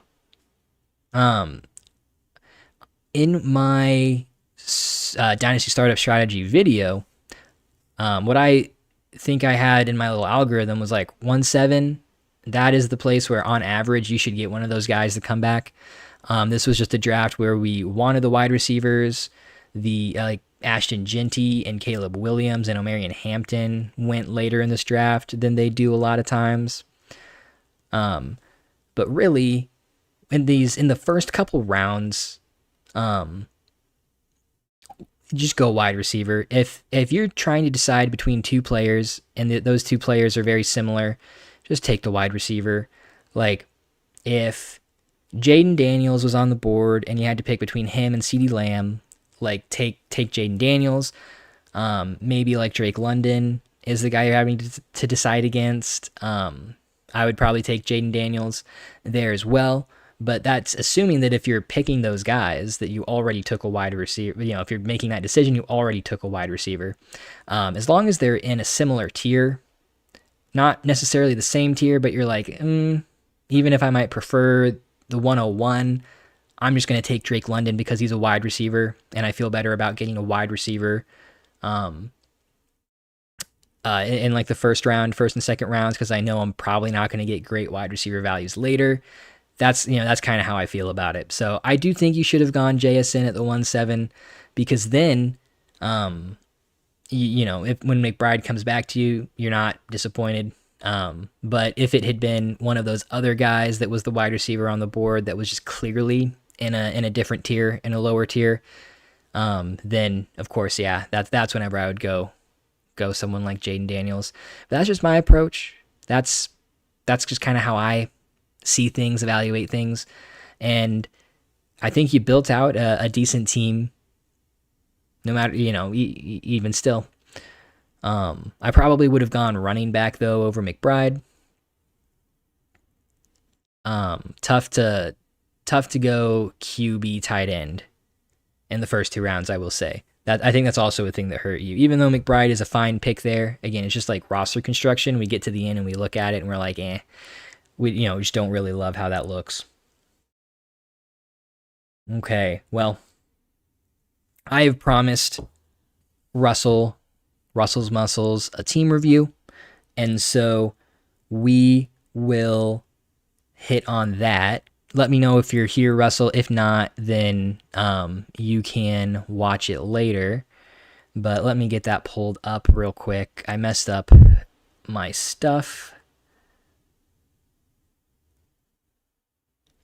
Moved everything around to put the draft board up. So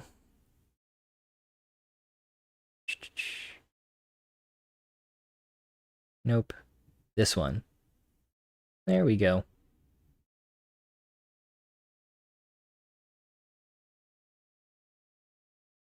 Maybe can we make that just a little bigger? There we go. I think that I just made myself really little last time. I think that's what I did. Oh, nope. Okay, so this is... Yeah, let me...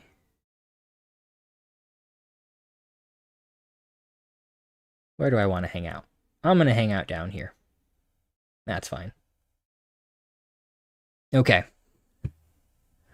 So, we have Russell's Muscles team here. And I will pull it up, and I'm also going to get the...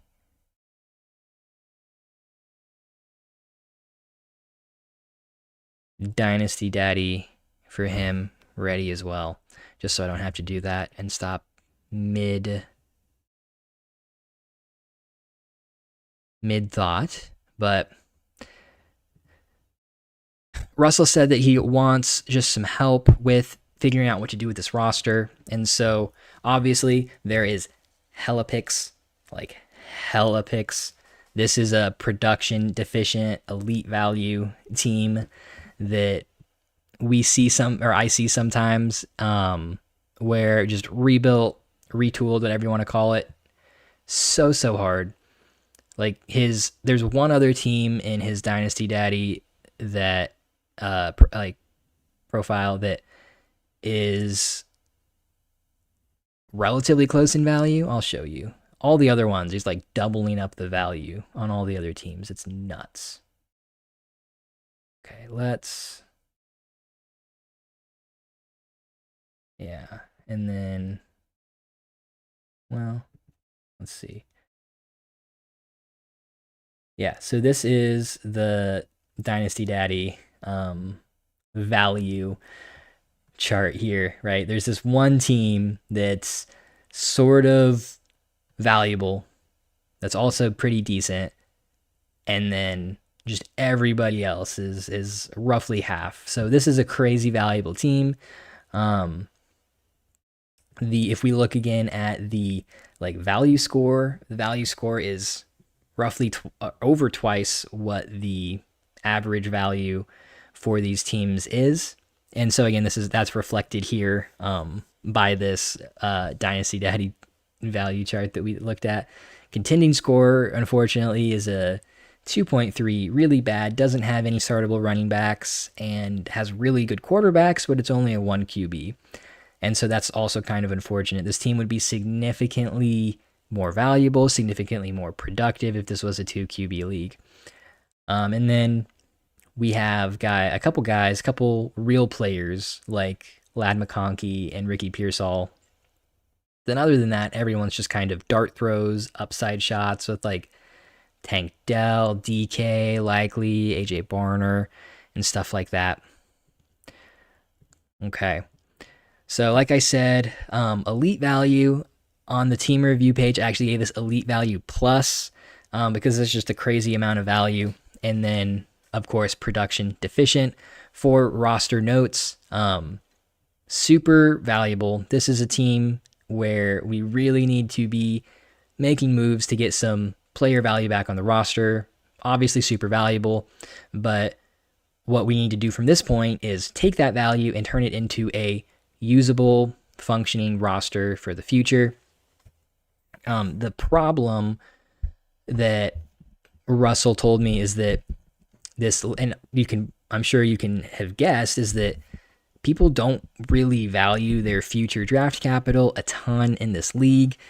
Fortunately, his league mates do value those players once the rookie draft time comes around.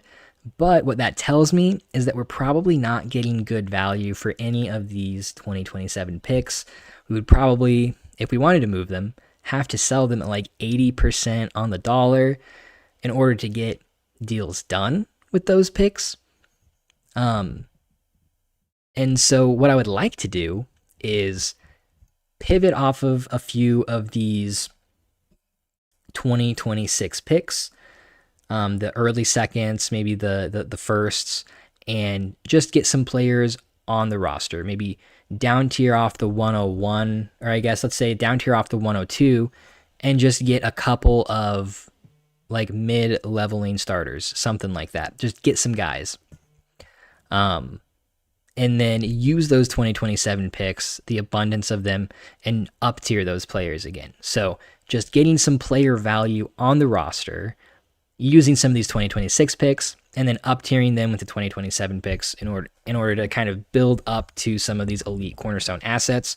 But if we have trouble moving these 27 picks for a reasonable value, then that makes me worried. Because obviously a ton of value, way too much value, is on this roster right now, for any like reasonable league. But if you can't do anything with it, then we might just have to hold these 2027 picks, and without engaging the value in the 2027 or 2028 capital, then it's going to be difficult to build a competing roster with just the 2026 picks, because there's like 2 real starters on the roster right now, 2 guys that I would enjoy starting in a 12-team start 9, which are, any of the quarterbacks, but you can only start one of them, and then Lad McConkey. Ricky Pearsall could be something, Tank Dell could be something, Isaiah Likely, AJ Barner, they could be something, but not really guys that I'm super excited to start. So that's pretty tough. Let's see. I'm just going to double check, Russell, are you here, my friend? How do you get a team review? So, Lutzine, I'll go ahead and answer that for you. If you are on the Discord, you go down to the team review tab right now, and I think for a pretty limited time, I'm still doing free team reviews. If you go to the pinned comments, there's instructions for the format in which you need to submit them.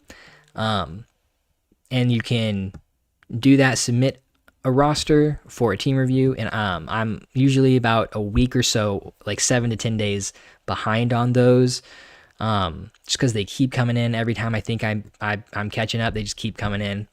But that's how you can do it. Let's see. So getting back to what we were talking about. So direction. If you can find someone or find some multiple managers that will give you like 85 to 90% on the dollar for these 27 picks, maybe even a little bit less, I'd be fine overpaying a little bit just because you have so much value.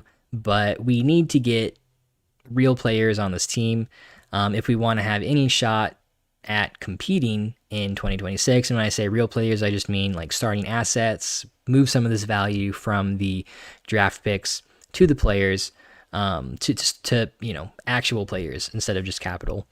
But if you can't get that value, if you can't get like decent value at all for these 27 picks, I would also be okay with you just basically punting for another year, drafting a lot of these draft picks. I probably would pivot or up tier, etc. Some of these picks, try and lock down a couple cornerstones and then make a couple of the picks as well. But if you just really aren't getting value for these 2027 picks, then I would say just keep them. And then by the time the 27 class comes around in you just have to wait 1 year, and then people are actually going to value them whenever the rookie draft is coming up. Then that's when you can make your move on this team. And so if you can get value for these 2027 picks, then there's no reason to not build a monster competitive roster in 2026. And even doing so, you could burn 427 firsts, 427 seconds, and still have a very large amount of 27 capital, right? So you definitely don't need to engage like all of this capital. The first 5 picks in this 2026 class are going to be very valuable. Hopefully, you get multiple good players that, rookies that hit, multiple rookies that hit, and can start to fill out your lineup. But even if you hit on all 5 of those players, it's still not going to be enough that I'd really be super comfortable with this roster competing, just because it is a start 9 and you only, again, have like 2 really usable starting assets that I'm excited about. So those are the 2 options. So goals, if you can't get value for the 27s, then what I would say your goal should be to secure 2 cornerstone assets at the wide receiver and or running back position using these, like what you have on your roster right now. Try and just lock down, a highly insulated asset or 2, because now at the very worst, we're in retool mode, where we are expecting to compete in 1 calendar year. And so I don't mind if you hold like a Bijan for a year when you're not really competing. I don't mind if you hold like a JSN or a Puka, something like that, while you're not really expecting to compete. And we don't really care about tanking your 2027 pick because you have 8 of them. The value of tanking 1 pick for when you have 8 is just diminishing returns, because the higher you make your pick, the lower it's going to push some other picks. So having the 101 would be great, but there's a very good chance that you'll have the 101 no matter what, because you have 27 firsts out of 12. So I don't think you need to really be worried, even if you are not competing this year, about tanking super hard. I would be more worried about and focused on production for next year. And again, you don't need a massive value win out of your own 2027 first, because your value is already through the roof. So I would focus on, in the off season, before the rookie draft or after the rookie draft, whenever you can make these moves, but trying to up tier, trying to secure like 2-ish elite cornerstones to really start building your team around. So you're not relying entirely on these rookies and next year's rookies for your team. And then just kind of making the picks, I'd say. If we're just punting another year, doing a little retool, waiting for these 2027 picks to reach maximum value so you can move off of them. Not only for them to reach maximum value, but for people to actually give you anything for them, because again, people obviously don't value their future capital much. Then that's really kind of what the moves would be. And then in season, you know what to do. Move off of the productive assets that aren't cornerstones for additional capital, injured elite assets, etc., etc. And then if you can get this team shaped up using those 2027 firsts, then the goal would be to honestly just kind of build out your whole team. And what I would say is, really, I would probably want to pivot off of 4 of these top 5 picks in the 2026 draft, pivot or up tier, and just get cornerstone assets. Like, you have the value. Can you add a 27 first and a 2027 second on the 103 and get you like a Drake London? Can you put a 27 first on the 101 and just get Bijan Robinson, etc.? Can you add the 104 to Ladd McConkey and get Justin Jefferson? Stuff like that. And so if your league mates really do value these picks, I would love to just turn those picks, these early picks, most of them at least, 3 or 4, into high-end cornerstone assets. You have the value to do that. Just go up and get those cornerstone assets. And then I actually like picking rookie picks like the early second round. So I probably want you to pick at the 201, the 202, 205. There's always players from that range that hit pretty big.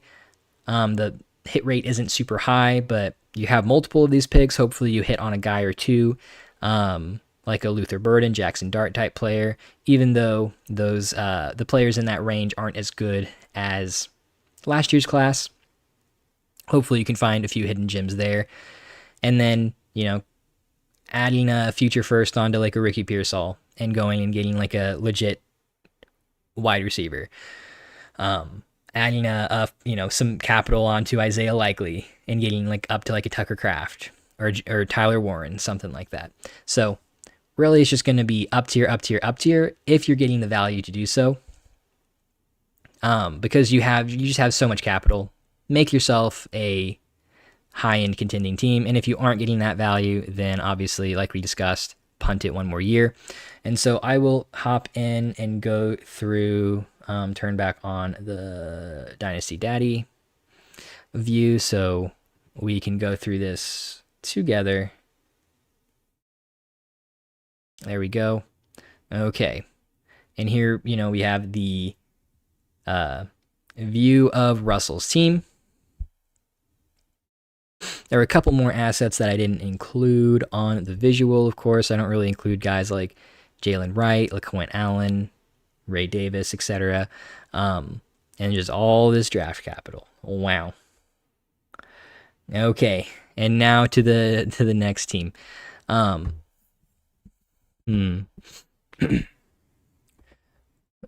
yeah, and then goals. I'd say I only mentioned up tiering off of the capital. It would also be good if you could take like the 102 or the 103 and see if you could get a down tier. Pick up like make a what I would call a bad trade, a trade that I wouldn't normally want to do, but could you get Devontae Smith, Byshell Tootin, and Tyler Algier, or Devontae Smith, Tootin, and Henry for like the 102, and just help put some player value on your roster to start competing with. Not normally a trade that I would like to make. Normally I want to be up tiering or drafting the rookie there at the 102 spot, pivoting, one of those. But this is just one of those cases where I would love to down tier. And so looking at this roster, there's a lot here, a lot of possible targets here. And so like the 102, try and get like a Smith, Breece Hall, Tyler Algier, a like Devontae Smith, Derrick Henry, Tootin mix would be good. If you could take a Drake May and basically down tier to Tyler Shuck if this person wants Drake May over Jalen Hurts. And then you could put on like the 101 as well, and maybe see if that quarterback down tier plus the 101 can get you to Bijan or Puka or JSN. And then I would see if the 102 plus like a 27 first and a 2027 second would get you up to like a CD Lamb. And then there's one other one I was thinking of. Oh, yeah. Maybe like the 104 and Lad McConkey. See if you can up tier Lad into one of these elite wide receivers as well. That is, and I mean, if this person's like, oh, I don't need all of these wide receivers, and they have multiple 27s, if you can, who are your other wide receivers? I don't know. If you could send them like Ricky Pearsall and then like 327 firsts and just say, here's a replacement wide receiver. You have an elite wide receiver room. You have a lot of depth. This is only a start 9. Just, you don't need these wide receivers. Here's just some future capital. And you get like a Puka or a JSN. I think that'd be fine too. You have the capital to burn if you're trying to compete. Next up, we have this roster, which honestly doesn't look strong at the wide receiver position, which could be good for us. Here, I mean, I'm thinking something like the 102 or 103 plus maybe another 27 or a couple of seconds, 27 seconds, or one of those early seconds, just depending on what the person wants. And trying to get like a Genty or a Hampton. So let's see. I think I'd do the 103 and one of your 27 firsts, hopefully on one of the stronger teams in the league. See if you can get like a Hampton, and basically you can tell this person that, hey, you're getting a wide receiver, you're getting an elite wide receiver, you need some wide receiver help, but they also kind of need running back help. So this might not be the best team to target, but this could also be a team that might need to rebuild, might need to take a year to retool. So I think that either with the tight ends or with the running backs here, I think they would both be very gettable for you. I probably wouldn't target Tet just because we aren't confident in his projection yet for 2026, and we're not really wanting more future value. You have plenty of future value in all this draft capital. If you can move like the 104 for a Warren or a Loveland and lock down one of these elite young tight ends, and maybe a little extra, I'd be totally cool with that. But now that I think about it, this might be a team where you can just send them like the 103 and 2 2027 firsts and like 2 2027 seconds. Make that 3 firsts.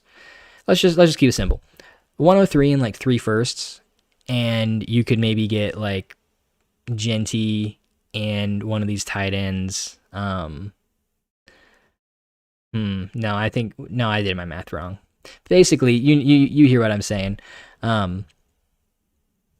One pick that we know is going to be a wide receiver, 103, 104, and then the appropriate 2027 capital to try and get either both Genty and Hampton, or maybe like one of these running backs and one of these tight ends. Ooh, I think this would be potentially a good team to target as well. They have a ton of depth at both the wide receiver and the running back position. And so this is one where the 105 is probably in this format going to be Sadiq. If you can get someone excited about Sadiq or one of these other picks and just take like Chris Godwin, Anjuan Jennings, and like RJ Harvey, something like that. I think this would be a good down tier type of team. to maybe move off of one of those 102 or 103 picks and just take, again, like multiple of these players? Could you get like Zay Flowers and Bucky Irving for the 102? Could you, because this is a team where I'm expecting them to only really want players back. I don't think that this is a team that's going to want 2027 capital. This is a team that wants to push the chips in. And so on that note, I think you could also down tier from Daniels or May, and get Dak or Herbert, and then try and just steal some of this depth away so that you have some starting options. And then of course you can target like Jahmyr Gibbs, put something on top of the 101, but again, I just don't think this person's going to want 2027 capital, so we're kind of limited there. But you can use the 2026 picks, I think, and maybe get some of these assets that are just never going to hit this manager's starting lineup. And then return of the King. Yeah, his QB room's fine. Probably wouldn't want any moves there. Kind of a weak roster, to be completely honest. I think a lot of these are going to look pretty weak outside of the Josh Allen, James Cook, Jamar Chase. But it's only start 9. It's only one QB. And it's a 0.5 tight end premium. And so, yeah, this is a fine team. Another one that I think is probably looking to compete again in 2026. I mean, there's some low-hanging fruit here, right? Like, could you get an Alec Pierce, like a Jalen McMillan? But this probably isn't a team that you're going to make a ton of room with unless they're really interested in the 101, and you can use that to get up to Jamar Chase. I probably wouldn't want to down tier from the 101. I would only want to pivot or up tier from it. The down tiering would be from like the 102 or 103. If this person is excited about any of those wide receivers, the rookie wide receivers, then you could try and shoot for a Chris Olave. But I think we're pretty limited there. Burrow, Dart, Love, probably not going to make any moves at the quarterback position. And then fairly weak, but I guess there's young and valuable, but maybe not productive at the running back position. Same thing with the wide receiver position. I look at this, I see a team that probably needs to be in a 1 year retool at the very least. Again, but probably not going to be based on what you've told me about this league. So this could be somebody where you try and go for like Scatterbo and Addison with like the 104. But they probably don't want to give up their RB2 because they only have 2 real running backs. Unless you can convince this team that they need to retool for next season, which I believe they sorely do, then there's probably not a lot. I would love to send like a 27 first and 2 seconds and get like Tucker Kraft and Addison, or down tier from one of those 102, 103 type picks, get like a Scatterbo, some combination of Scatterbo, Kraft, or Addison. But we'll see if that's possible. This is another team that looks like they're contending as well. I think this could be a team that might be interested in the 101. If you can use that pick to try and get an Amon-Ra or a Justin Jefferson, that might be good. This team might be interested in a running back upgrade.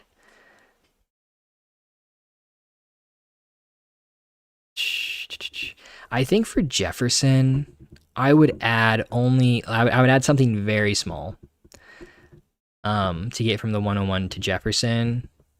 And Amon-Ra, like, they're all going in the same tier right now in value, and so I would probably add like a second on top to get one of these wide receivers, but I would not add any more than that. Again, I don't Like I'm totally fine drafting the 101. But if you can get like a pivot or an up tier to one of these elite assets, then I would be okay with that as well. I would enjoy doing that. Let's see. Okay, so for Chucky, their QB1 is Purdy. This is a team that might be interested in up tiering at the QB position, another contending team. They don't really have any backup options that are attractive either, with Stroud and Sanders there. So, but I mean, Purdy, like I would be fine with Purdy, but if you can entice them using Drake May or Jaden Daniels, especially since you don't need both of those guys, you have Goff as a backup sort of player, and so you just really don't need May and Daniels in a 1 QB.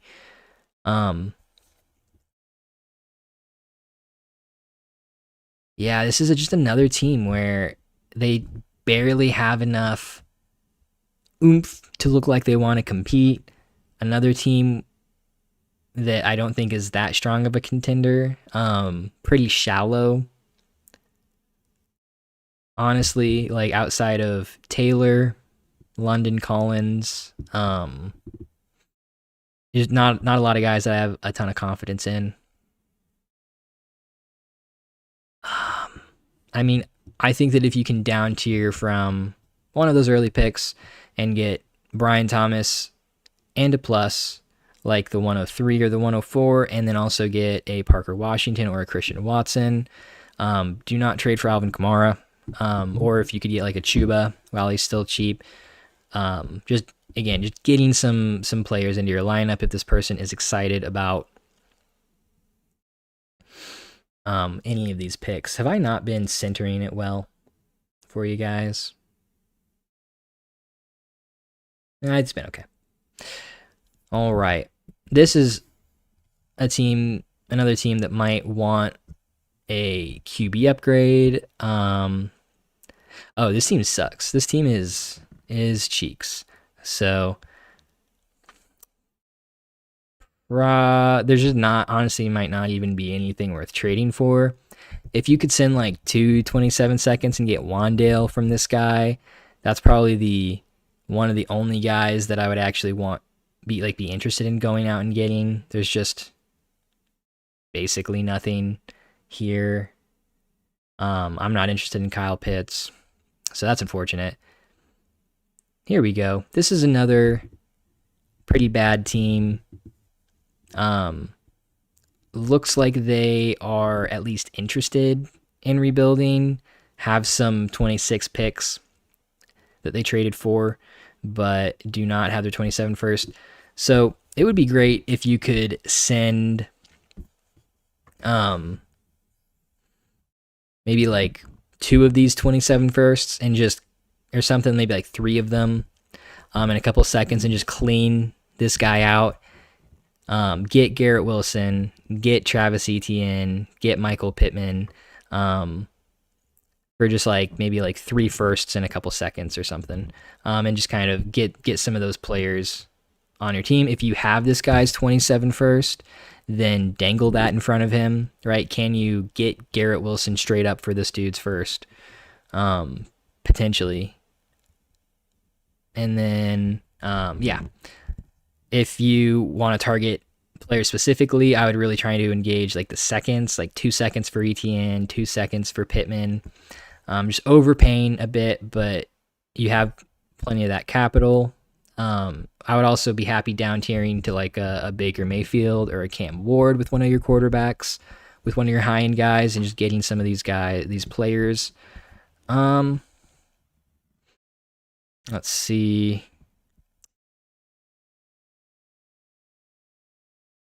This guy just doesn't have much of value, probably contending. Same thing. If you can, this guy's probably looking at this season, looking to contend. I probably wouldn't want to contend with this roster. Looks like it could go from almost no value to like literally no value in one season. But this person's probably contending and then is going to be in a like 8-year rebuild, unfortunately. Okay, and then finally, the worst of the worst. This team also stinks. And again, I would try to see if you can send a couple, maybe like 2 firsts and 2 seconds ish. Because like Walker is worth like a first and a second. JMO is probably worth less than a first, and Godston's worth like more than a second.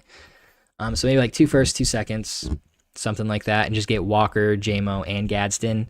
Because really, if you can just make one of these deals happen where you get like 4 of these low end starters, and then you can use the 26 capital to either draft some stud players or up tier to some stud players, you could fill out your roster pretty quickly. And then in season, you're going to have plenty of capital still, and then in 2027, in 2028, to make some moves if you need some additional help in some different places. And then of course there's upside with some of these second round picks. So those are some of the moves that I would consider making with this roster. This was honestly a pretty tough one.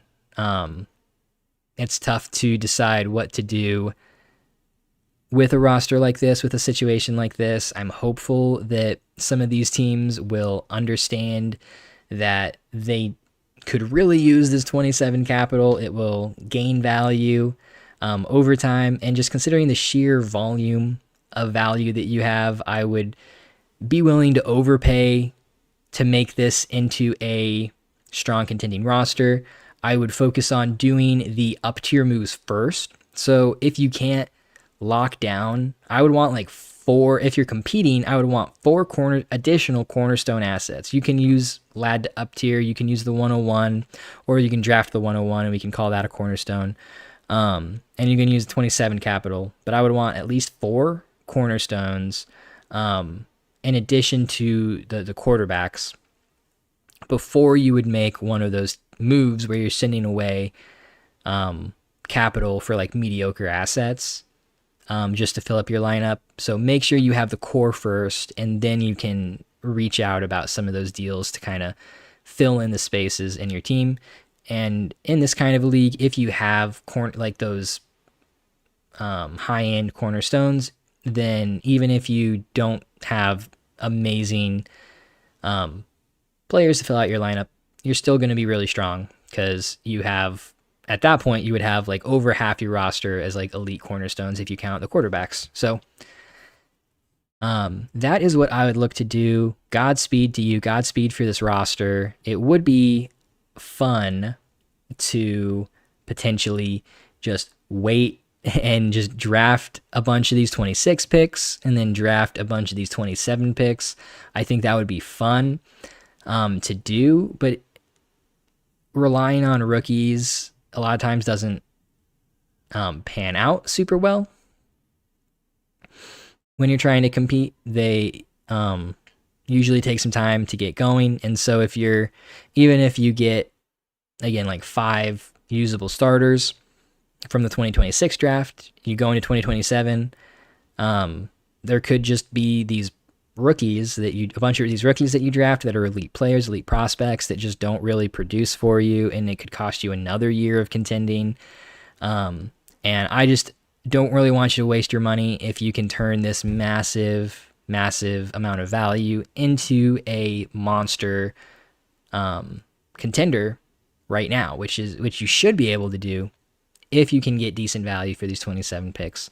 Hopefully you can, but that is that's pretty much all I have to say. Sorry, I went on quite a while for this team review, but this has been a tough one. Thank you for sticking with me. Thanks for watching. And it has been a pleasure. Good night, ladies and gentlemen.